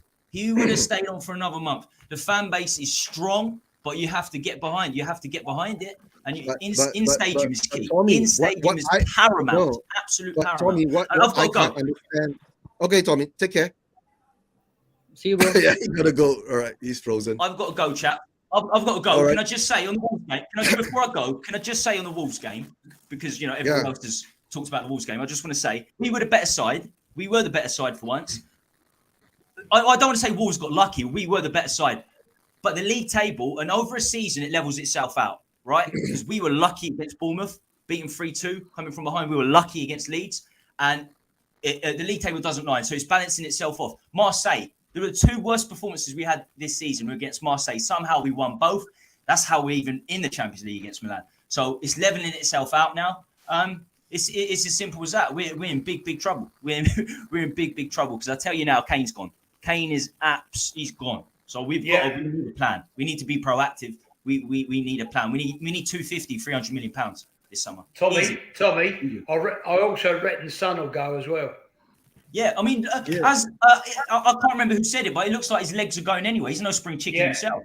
So it looks like his legs are going as well. So he's not going to be around too long. But thanks for having me, Spurs U Asian TV. I don't know how Spurs U Asian TV are not on 500 subscribers. They absolutely kill it. They get the best guests. So make sure you subscribe here. A lot of people watching don't subscribe. Make sure you subscribe to the channel. And still, 10,000 subscribers, Tottenham away. That's because they don't sit on the fence. They say how it is. Yeah. And that rise has been over the last 6 months. Jump on tonight, Tommy. Jump on tonight. I'll come on. I'll pop on. You've got big celebrations tonight. 10K, fully deserved. Was it 8 p.m. GMT? 8:30. You're all welcome. Everyone's welcome. Yeah. Most probably I'll be asleep. That's why I'm doing. We'll be doing the celebration to spell now. Later in the back room. Take care, Tommy. All right. Take care, Tommy. See you later. Yeah. By the way, guys, there's a news from the club that we have hired a new chief strategy officer. Hemant Seymayo has taken a role at Tottenham. Just so you know, Elias, I know you're talking about. He's an ex-banker that went to Man United. He's a finance guy. He's Nigerian as well. Listen, everything about this is all set up to increase revenue streams. That's why he's come in. I know exactly who the guy is as well. I know who he is. Yeah, there he is. Yeah. Nothing to do with football. Nothing to do with football. Don't worry about it. If we carry on that way, we'll end up just being the world's best looking leisure club. Money. Yeah. And okay, money. Yeah, money's there. Tottenham Stadium Lido. It's a new Tottenham badge. New Tottenham badge, a £5. Night ticket, a £5. There you go. Still, lend us a £5, will you? No, fuck off, mate.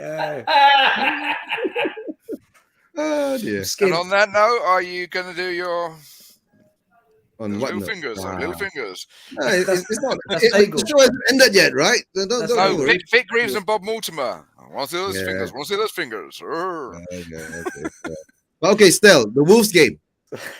Your opinion on the Wolves game, right? I mean, I thought the first half Spurs played really well. Yeah, I thought we went at them front foot.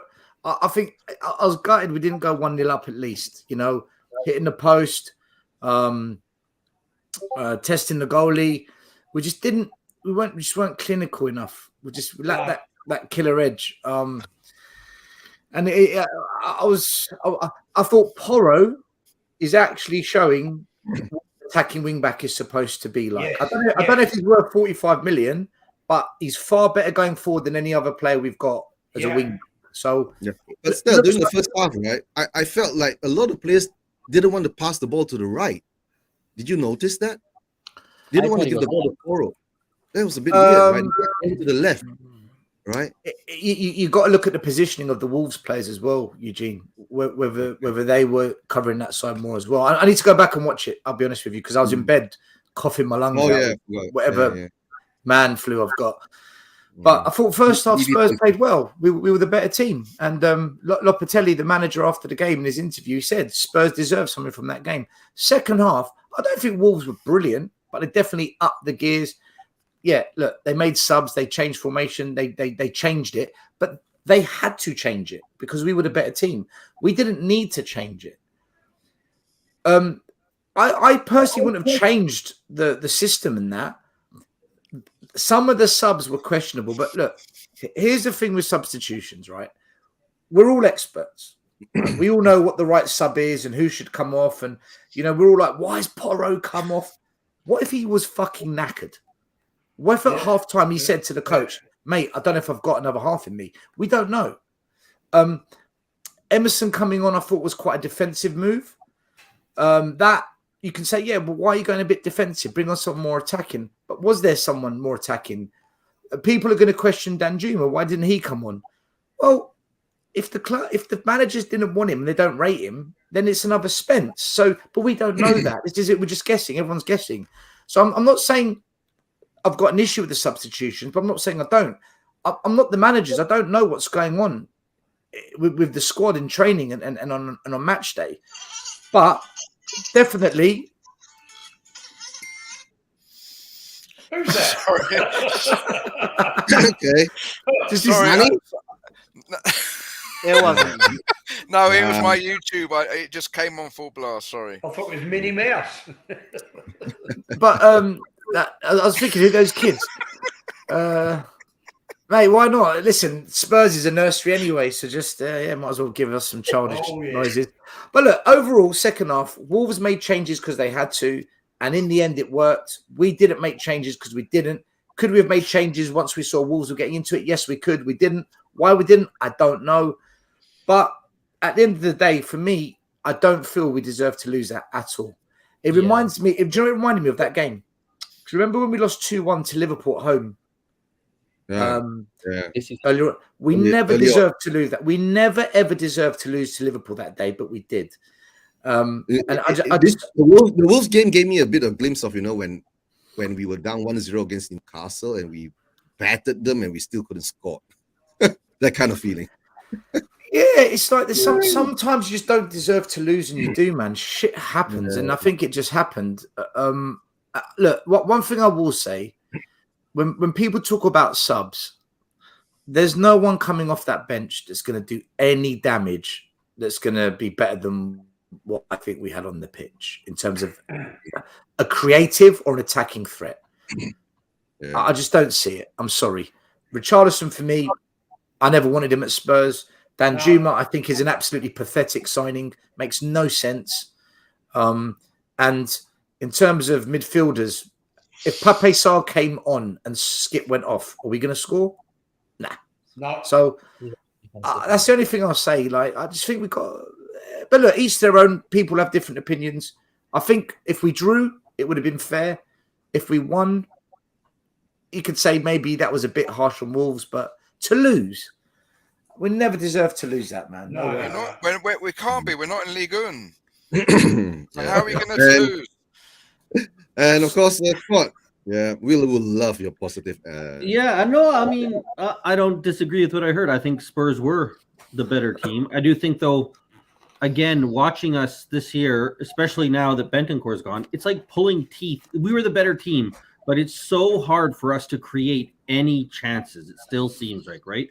So I did think we were the better team, but I don't think there's really times where I'm like, oh, we should have scored there. Oh, that's unlucky. Like, we were the better team, but I don't think we were really that threatening. And when you're playing like that, you're always at risk of getting a goal against you and kind of losing a game you should have probably won. So when Stell's talking about the subs, I've heard a lot of people, they say, why did Mora come on instead of Danjuma? For me, the bigger question is, why are we looking at bringing players on and we have to decide between Mora and Danjuma? Like, those are two bad options.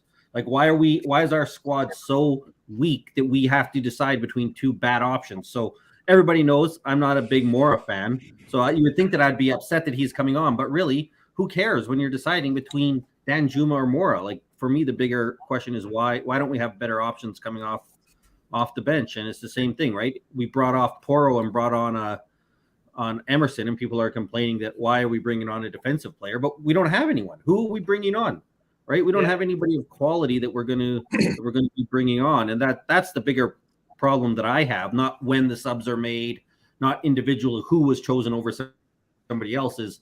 Why do we have nobody? Like, if we had somebody on the bench that was quality and we waited till the 70th minute, then I'd be pissed. I'd say, why are we waiting so long? But honestly, I don't really care if Mora or Danjuma or even Richarlison, who I know people love, I don't care when they come on because I know they're not going to do anything. And in terms of Danjuma, people saying, well, he's good, he needs to be given a chance. Again, this is where I'd question the owners or Paratici. Why are you bringing in a player like Danjuma if Conte clearly or doesn't want to use him? Like, he's showing us what he thinks of him. Why do we keep bringing in players, whether they're good or not? Doesn't matter what I think of Danjuma. Shouldn't we be bringing in players that Conte trusts? Shouldn't we be bringing in players that Conte wants to bring in and make an impact on the game? And he's shown us by the way that he uses Danjuma, he doesn't see him as that player. So it's another wasted transfer, another move where whether you think Danjuma is great or not, it doesn't mean anything if the manager doesn't rate him, and we need to be bringing in players that the manager wants to use. And just to say, there's no point being a predator if you've got no teeth. Arthur, be careful, because at your time of life, you might not have. I've got my teeth, and you don't shut up. You won't have yours in a minute. Let that be a lesson to you. Never mess with royalty. It's one of the many reasons why I live this far away from him. No, Arthur is, as a quote, a diamond geezer. I'm just getting the cheap laugh. Sorry. Yeah, but okay, we got a Spurs perspective on this, right? Let's get Mani. Mani's an Arsenal fan, right? Mani, did you watch the game yesterday? Which game? The Spurs Wolves. Wolves game? Yeah, Spurs. No, sadly I didn't see that because I think I mean that was played on Saturday though, wasn't it? Because I think on Oh, you're watching the Arsenal game. Yeah, I was watching the Arsenal Bournemouth game, and then I went on a Bournemouth call-in show. You guys were lucky to shout out. Yeah, we were absolutely, and this is one of the reasons why, to answer your question, Stelios, it's very easy for you to say you'd bite your hand off to be where we are. I would normally say in reply that the grass is always greener on the other side, except hearing what you've all been saying about the state of your squad, having to choose between Lucas Moura and someone else. We've now got a situation where at the end of the Bournemouth game, we've now got Trossard and Nketiah injured, and Emil Smith-Rowe still doesn't look like he's able to play 90 minutes.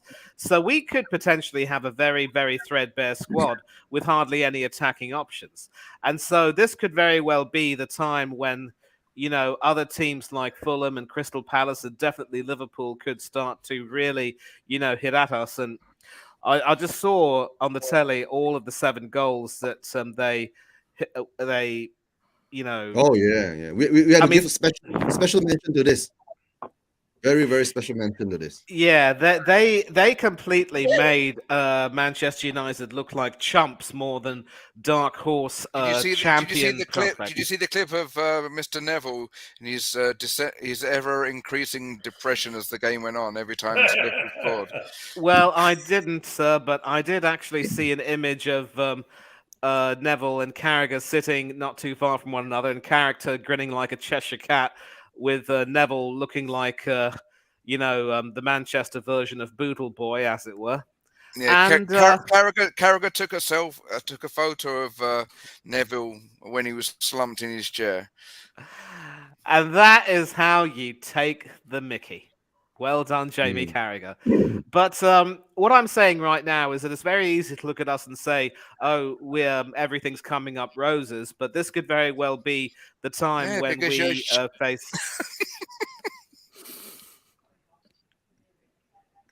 Thank you.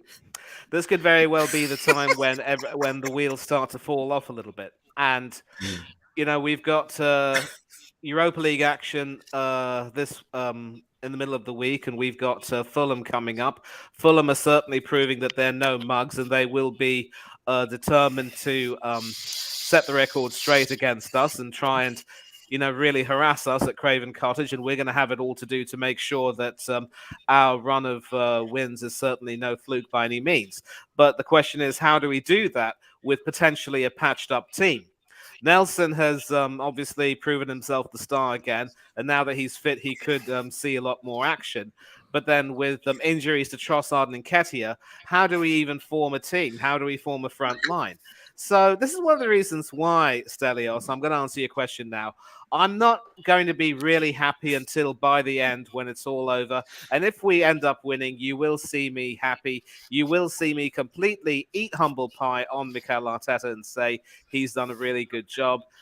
Until then, I am keeping my cards close to my chest.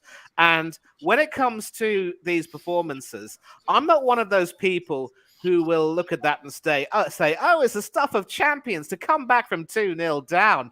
Wow, what a performance. Chill. It's Okay, boring. that echoed around my headset. We should never have allowed them to go 2-0 up. And we created our problems, and we somehow found a way to huff and puff and blow their house down. It's the equivalent Which of we could've setting done against fire to Wolves. our own. It's the equivalent of setting fire to our own house and then trying to expect credit for putting out the fire and saving everything within that. But So Manny, I'm not about Manny, hold on. You're this is a sellout answer. I'm not having this. Are you telling me you being top of the league with 13 games to go, 100% in a title race, 100% got a great chance to win the Premier League, you're not happy being in that conversation and having a great chance at it? You're not happy of the current situation. I would bite your hand off to be where you are now in that race than fucking jizzing myself over, yeah, we might get top 4. That's a lovely image to go to bed with, Del.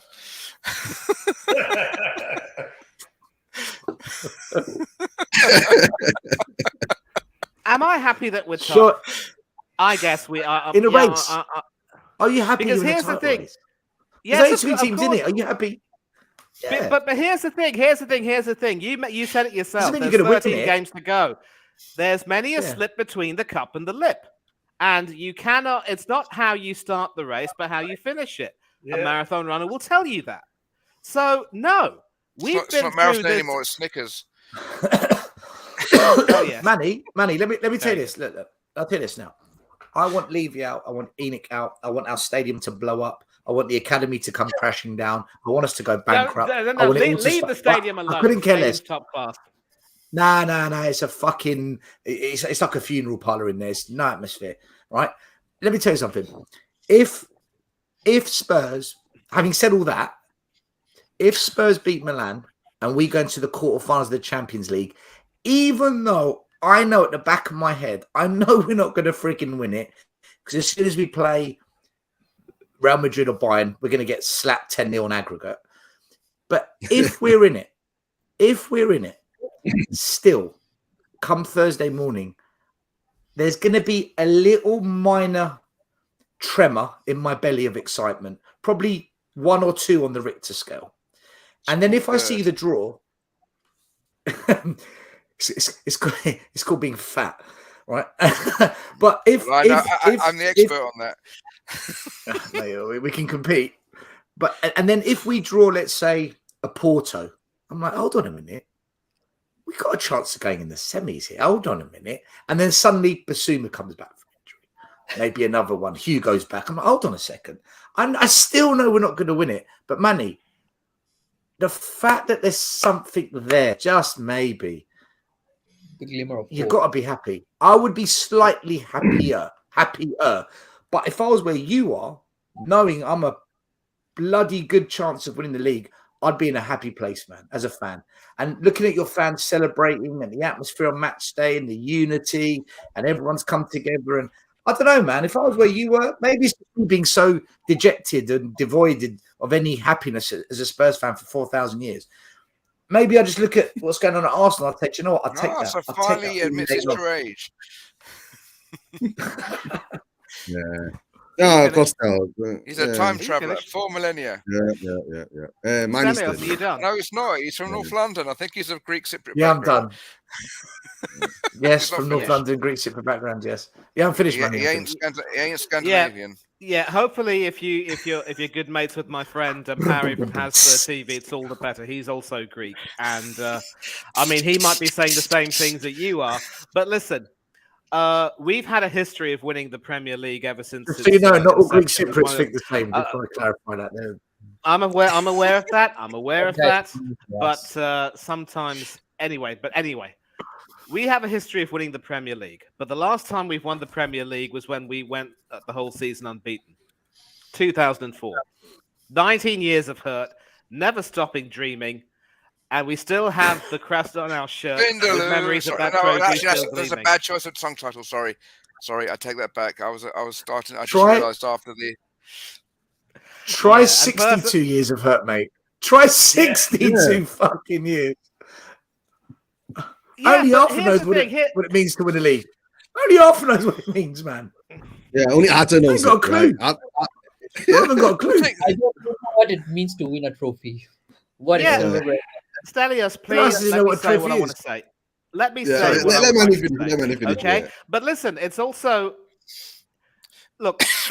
The only reason why is because in the years since 2004, we've had our hopes raised up only to see them come crashing down.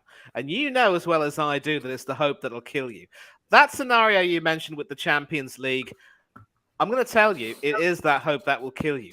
The fantasy of somehow beating AC Milan.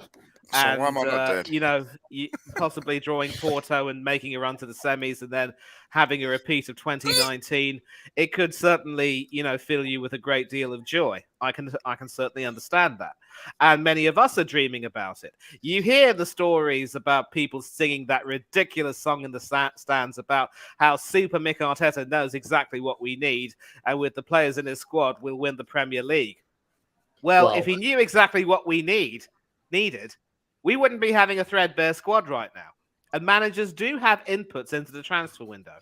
So to come away from a transfer window having only bought 3 players, one of whom still hasn't gotten any minutes, mind you, is absolutely ridiculous. And How in can as you much get minutes? He's not in the boardroom. But He ain't got 3 pad of players in paper. a January window is not bad, bro.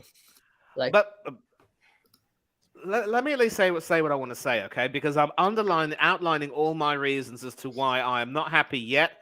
And in a nutshell, I'll come to the end of that. But we had a poor transfer window, and now we're in a situation where we, might have to really we might have to field a patched up side against Sporting Lisbon and against Fulham, and Lord knows how that's going to work out. And because of Arteta's tactical arrogance, he still can't see that the idea of playing Alexander Zinchenko at left back might contribute a great deal to him sort of aiding the transition into attack and packing the midfield. But it leaves left back, the left side of the defence, so exposed. A position where Kieran Tierney needs to be brought in to at least provide that sort of cover. He was match fit enough to start the FA Cup match against City. He kept Riyad Mahrez in his pocket and didn't really allow him to exert his sort of influence, although Mahrez isn't exactly, a benchmark of what a good right winger should be like. But he did his job. He did what he had to do. And even when he came on against Everton in those 10 odd or so minutes, although he did have a bit of a giveaway, he was able to track back brilliantly and win back the ball, something which Zinchenko would never do in a month of Sundays. And yet, because of Arteta's arrogance and his own inability to really think ahead and imagine what would possibly happen, and his his utter spinelessness in not being willing to try and demand more from the transfer market, instead he's willing to adopt the same penny wise, pound foolish approach that has plagued the board whenever we've gone into the transfer market. So why should I be happy at the prospect of the fact that we're in a title race when I know that everything could go possibly wrong, and everything that could go wrong will go wrong? It may appear things might not have gotten wrong now, but you just wait and see when they'll happen with our squad being as threadbare as it is, and history could end up repeating itself. It is. It could be. And I'll tell you one thing. Ever since these fans of ours adopted this ridiculous St. Totteringham's Day sort of thing where they decided as long as we were able to qualify for the Champions League ahead of Tottenham and finish above them, that would be a successful season. In as much as we should blame Arsene Wenger for adopting the whole 4th place as the trophy nonsense, the fans also have to be blamed in many ways for the drop in standards of the club since then. Even now, they're still so seduced by the fact that we're in a high league position, but we still have many tests to play. And in these 13 games, Stelios, anything can happen. So for the fans to sort of start singing and project this aura of unity when there are still some problems going on, and talk about how we showed character in the Stafford champions to win against Bournemouth and Aston Villa the way They're we enjoying did. the journey. They're enjoying the journey. Sometimes people are pragmatic enough to know that if the journey doesn't lead to the promised land, then it was more or less a wasted thing. And that's the approach that I take. You don't know where the journey leads to yet. You don't know what leads to that. Well, maybe I don't. Maybe I don't.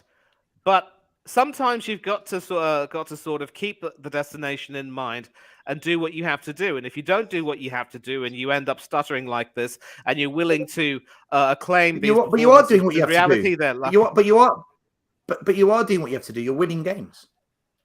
Can you please let me finish, brother? Thank you. I will let you come back in.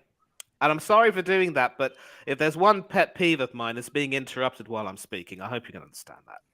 Now, there are so many things that could possibly go wrong, and I'm one of those people who will say right now that you cannot serve me rubbish and call that a roast dinner. People like me who've experienced or what did you say? Tell my wife that. I think that's harsh, but people like me who Sorry, have seen Mo. the way season, people like myself who have seen the way seasons have crumbled in the past, people like me who are able to look between the lines and see exactly what's going on, who are able to see through these performances. We know exactly what the issue is, and we can say that we're still not quite good enough. And in as much as people can say that some teams hardly ever win by playing at 100% capacity all the way through, you only need to take a look at the 1990-91 season when we won the league, only losing once against Chelsea because we had to put up a makeshift defence. I believe Tony Adams was in the nick at the time, if I remember correctly. And that season, mind you, was the season when you beat us in the semi-finals of the FA Cup and went on to win. Even despite losing Gascoigne to that ridiculous tackle and that injury. You need to thank Des Walker for that own goal, by the way. When was that? Sorry. 1990, 1991. I think several of our... You might not have been born. Yeah, I was not born. Yeah, I was 11 then, and I actually broke my wrist on the day of that cup final. I remember I had to go to the hospital and all that. What were you doing with the wrist? So it wasn't all bad. At least yeah, got to rest in a bed and get us hospital. Okay, Mani. No. It was an outpatient. Have you finished, Mani? Are you done? No. I'm not finished yet. But what I'm saying is, we haven't been playing any near anything near our best in many games this season, and we certainly look like a team that can crumble any minute. So why should I be happy with my position now, knowing that we're top, but knowing that we still have some way to go, and that anything can happen? You cannot pop the champagne until you've done the job. And that's why I may not necessarily be sad, but I'm not going to allow myself to I'm not going to allow myself to celebrate and be happy with things until I know that we can improve on our performances, play better as a unit, and make sure we get the job done. The job is just over half done. It's not completely done. I hope that answers your question. Back to you. Okay, I've just got one thing to say after that. Whoop, whoop, whoop, whoop, whoop, whoop, whoop, whoop, whoop. Don't worry. Whoop, whoop, whoop, whoop. Be happy. Whoop, whoop, whoop. Don't worry, be happy. Here's a little song I wrote. You might want to sing it note for note. Levy out. You're done I'm now? going to turn this radio off. All right, guys. We heard Mani's explanation, right? That's why Mani and Stephen, right? RIP to Stephen, right? I mean, their ambitions, right? They want to see it in the bag before they celebrate, right? So that's why I understand. We just want to see the player in the shirt. But for us, first fans, right? We want to be on the journey, right? And if we are on the journey, we're happy, even though we don't win it. So that's the kind of difference of ambitions that we have. We are just happy if Eric Dyer give you an assist. Yeah, I'm happy. That's all. Oh yeah. You and your Eric Dyer fantasies, right? Yeah, I was guys, okay. I waited 3 months to get my Spurs calendar, and when I got it, April was Dyer. Ugh, Yeah. my Let's birthday get month. past this now 50! because we still have to continue on with the show. Let's get this out of the way. Liverpool 7, Manchester United 0. Jamie, your thoughts? My thoughts are wonderful result as a one-off game, but it does mean that we're now looking over our shoulder even more at the possibility of having even less chance of getting into the European places that would be a little sort of, I don't know. Sorry, I think the coffee's wearing off. Next, someone else.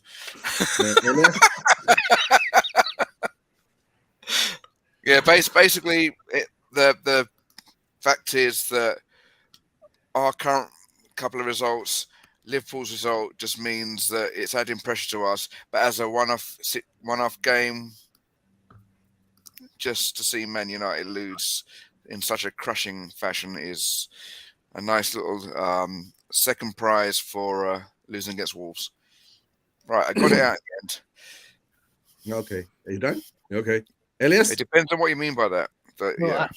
I'm pretty happy actually, because my big boss, he's a United fan, and I was having a chat with him just before the Carabao Cup final, and he was like, "Yeah, this is going to be the first of the 4 trophies we're going to win this year." And bang on this weekend, they got the 7-0 beating. I'm actually going to have a chat with him tomorrow now. Well, be careful because he is your boss, and he does hold Big boss, yes. your job in his hands, and that Okay. sounds even worse. And Arthur, surprise. Yes, in a word. Yeah, I couldn't believe it. You know, the second half, it just went ballistic. And while I was happy on the one hand, as has already been pointed out, we are looking over our shoulder very much so now. And I don't know what we're going to do about it, really. You know, on current performance, it looks like we're not going to be in the top 4. As long as we don't get the other European places playing every Thursday, no thank you. So, yeah, I don't know what we're going to do. I'm on a downer at the moment. Anyway, listen, Don't take too many of them. Before we move on, I've got to go. The boss has told me we've got visitors. All right. All right. Oh, she that must be saluted. Oh, yes, that's it. All right, take your answer. Rigidly to attention. Yes. Okay, again, that's a Stelios image in my head again. Right. See you all. Cheers, Eugene. Bye. Bye. Bye-bye. Take care. And you. Bye. Bye, sir. Yeah. And Mani, 7-0, Manchester United. Surprise? Very surprised. And in a nutshell, it just goes to show that just when you think a team is completely down and out, they find some inspiration and they come back and surprise you. And this is why I am not happy now, because we've got to play them at Anfield. So a warning to all you Arsenal fans, be afraid. Be very afraid. You better pray that Mikel Arteta has an answer. Otherwise, cut. Okay. We have to play at Anfield as well once. Yeah. And Stel. Yeah, no one saw that coming. Unbelievable result. The biggest ever win in a Liverpool Man United game in history. I mean, it's just crazy. And this is arguably one of the best Man United teams in a very, very, very long time, and a Liverpool team that's been struggling big time. This is the worst start to a season by Liverpool as well. So just goes to show, man, football's it's a funny game. All those people writing off Klopp in the mud, all of you in the mud. And I said to my Man United fans, Ten Hag, he's a choke artist. I saw it when they were 3-0 up against Spurs in the Champions League and they choked. In these big games, Ten Hag's he's got it in him. Listen, I think he's a great coach. I'd love a Ten Hag at Spurs, although he'd be wasted because we waste whoever comes to Spurs as manager. No, because we have the longest bar in Europe inside the stadium. That's why he's wasted. Literally. Stop! There's no more beer left. Yeah, but of Pass course, me the vodka. Yeah, look, there's not one person that put a bet on 7-0. No fucking way. If they did, congratulations, enjoy your retirement, because that must have been what 2 million to 1. But Oh yeah. wow. But I'll tell you what I was very surprised by, though. I never thought I'd see it. The way Man United capitulated defensively. If Spurs defended like that, everyone would want Conte out. As bad as Spurs have been this year, I think the worst defensive performance I've seen was when we went to Leicester. That was a shit show, but it was not as bad as what I saw yesterday. It was, and they've got De Gea, Varane, Martinez, Luke Shaw. Listen, Casemiro holding mid. That defensive display second half by Man U is one of the worst I've seen all season of any team. Shocking. So, yeah, man. And Maguire. Listen, was I'm not glad. there. I'm glad. I don't want Spurs to get top 4. I want us to capitulate. I've decided. I want pain. Yeah. I want maximum pain. Pain and destruction, right, Stel? Pain, destruction, and anything that creates just catastrophe. Anything that just makes Levy's life fucking hard. Really fucking difficult. Labor pains. Okay. And Scott, do you watch the game? Yeah, I certainly won't say that I thought it was going to be 7-0, but I'm not necessarily surprised that Liverpool was able to put up a big score, only because they have a lot more talent than I think some people give them credit for. And when you look at their players, they're dangerous, right? They will score. Even, everybody kind of laughs at Darwin Nunez, but if you give him the ball in front of the net, he can put it in there.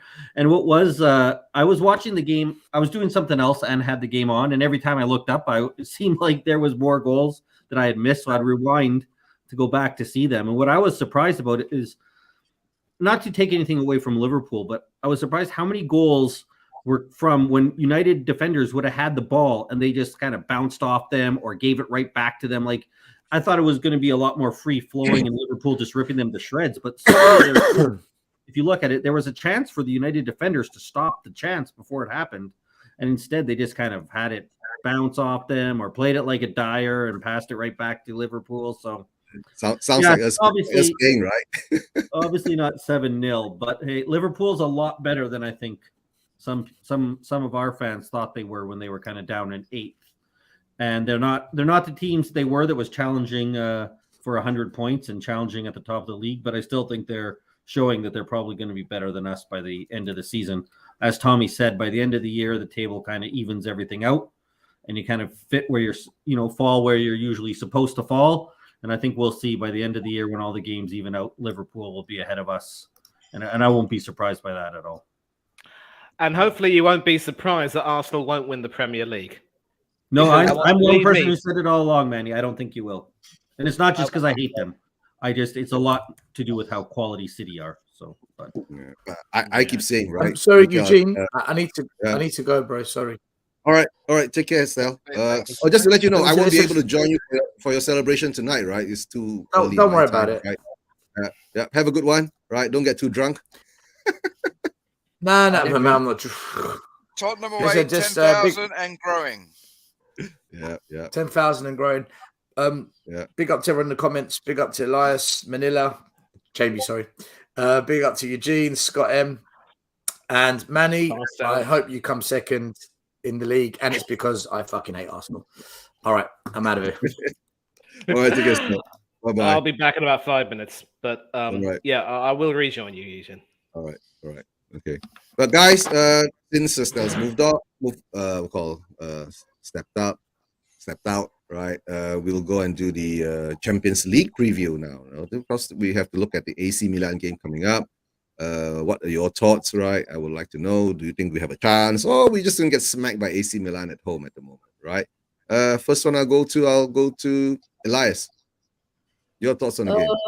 Yeah, I think we do have a chance. Like, I was just having a chat this morning with Will, and I feel that we do have a chance, but it's a very thin chance. Like, you need to grab that opportunity. I don't see us like scoring 2-0 or 3-1. I don't think at the moment we have that finishing ability at this point to have that sort of score line. Unless a miracle happens, like what happens at Ajax, I don't see us doing that. I feel that it might go to pens, and the pens might decide the game. That's my general All the way to feel. pens.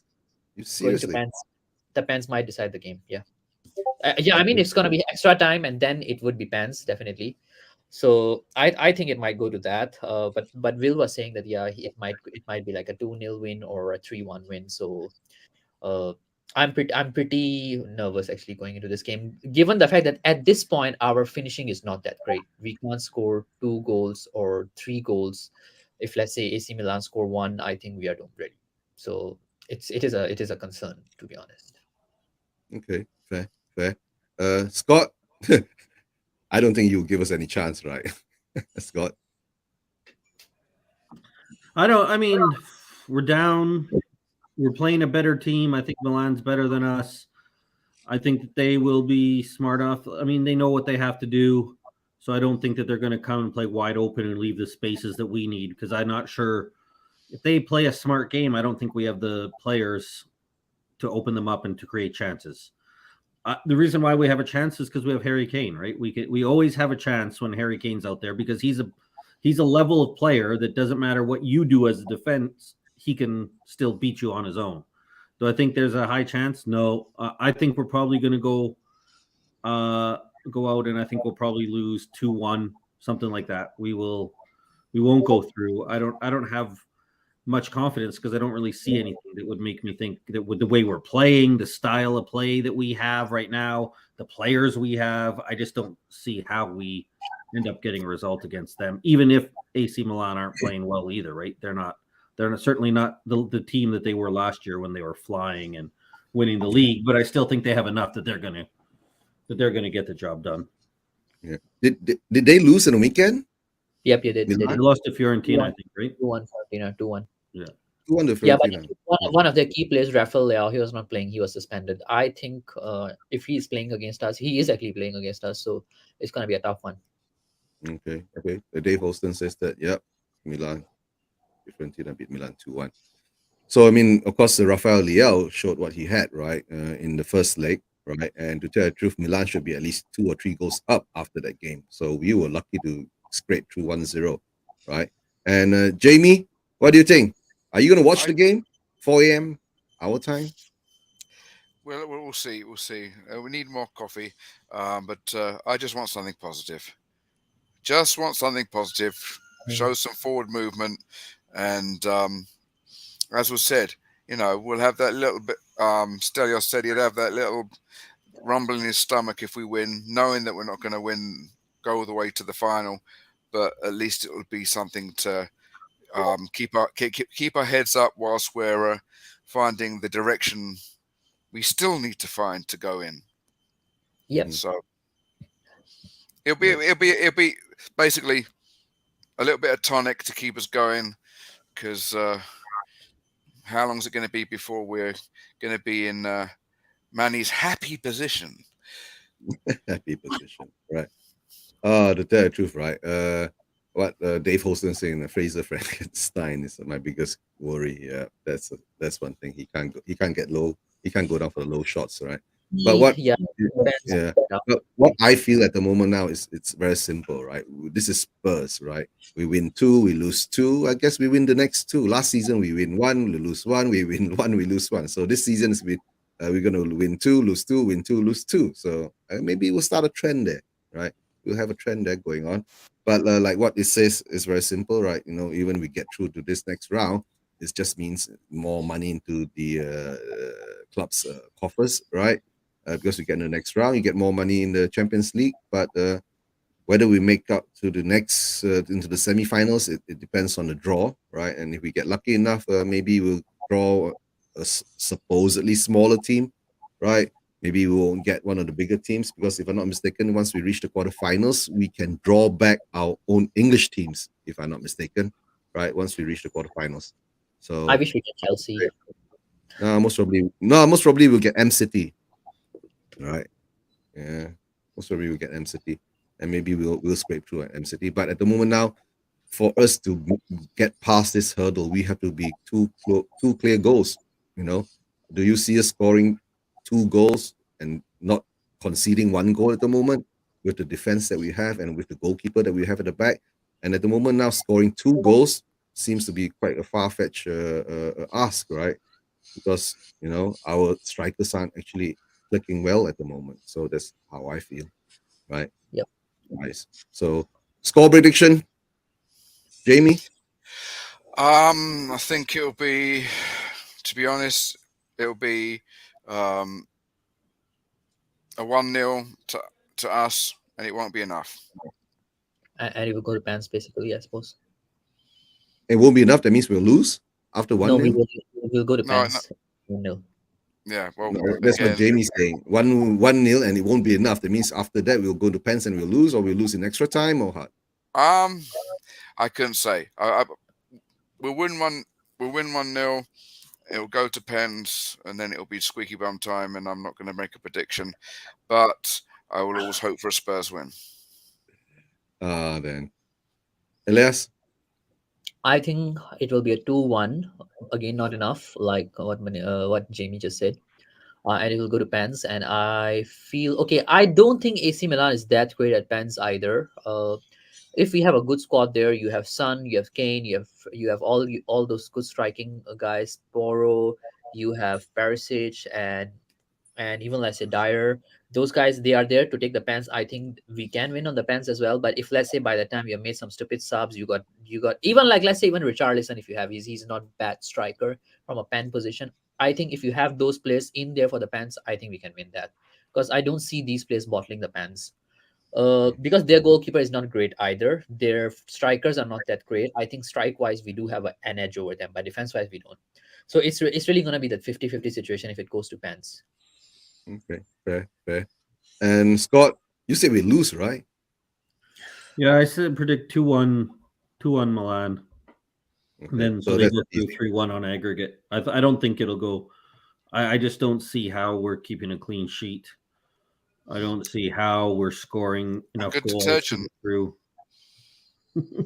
I think that's a better chance. I think we have a better chance at keeping a clean sheet if we just cover the pitch in laundry detergent there, Jamie. That'll work. No. Scott, bring out the cereals. Yeah, tempt him now. Bring out the cereals. Oh, we didn't have it. It's on the. Yeah, I should have. We didn't have any great cereals today. Only just the traditional stuff. Actually, I have a question to ask you guys. Do you think, like, let's say, since now Dyer is suspended, do you think it would be worth it? Like, let's say you play Emerson as a right center back, Romero in the middle, and Langley on the left, and then you can put Davis as a left wing back and Poro as a right wing back. Do you think that would be a better defensive formation than the one that we played against Wolves? Just a thought. I don't really love the idea of Romero in the middle, the way that we play. And I certainly don't want Davies out on the left-hand side, but I think Perisic is so much better than him. There's nothing that Davies does better than Perisic, including play defense. But I know lots of people are down on Perisic right now. But I just think Davies is such a horrible player. Yeah, because my worry, if you put Romero as center back, right? I don't think he'll be able to handle Giroud. And don't forget, I think he can. He's the only one who can handle Giroud. I think in your. Even if they're fighting for headers, then who's going to jump higher? That's my question. Perhaps actually Langley is not bad with his heads as well, but it depends on what kind of days he's having. Yeah. Sanchez can't even stand on his 2 feet. So no, I mean with his aerial duels, he's better. And guys, don't forget we have to check whether it's raining or not, right? There's no great solution, right? That's the problem with this team. There's no So would I think it's terrible or that much different than what we're probably going to go with? Not really, right? It's just it's kind of trying to make the best out of a bad situation because we have a bad mix of players, especially when it comes to center backs. That's true. That's very true. But guys, I'm not sure whether Manny says he'll be back in 5 minutes, but I'm not sure whether he'll be back in 5, so he's busy. Right. Any last thoughts before we end the show? Let's get a good result against Milan, and keep trying to sort out the enigma that is a successful Spurs season. Elias? No, I don't know what to say, to be honest. I mean, at this point, I just feel that it's all depending on the luck in a way. You can't say much about what's going to happen. The situation is just not suiting. Everything is in a big mess. But I think we can pull off this Milan game if we really get our shit together. It's possible because Milan is in shambles as well. They have not been playing that greatly. Let's see how it goes. Okay, Scott.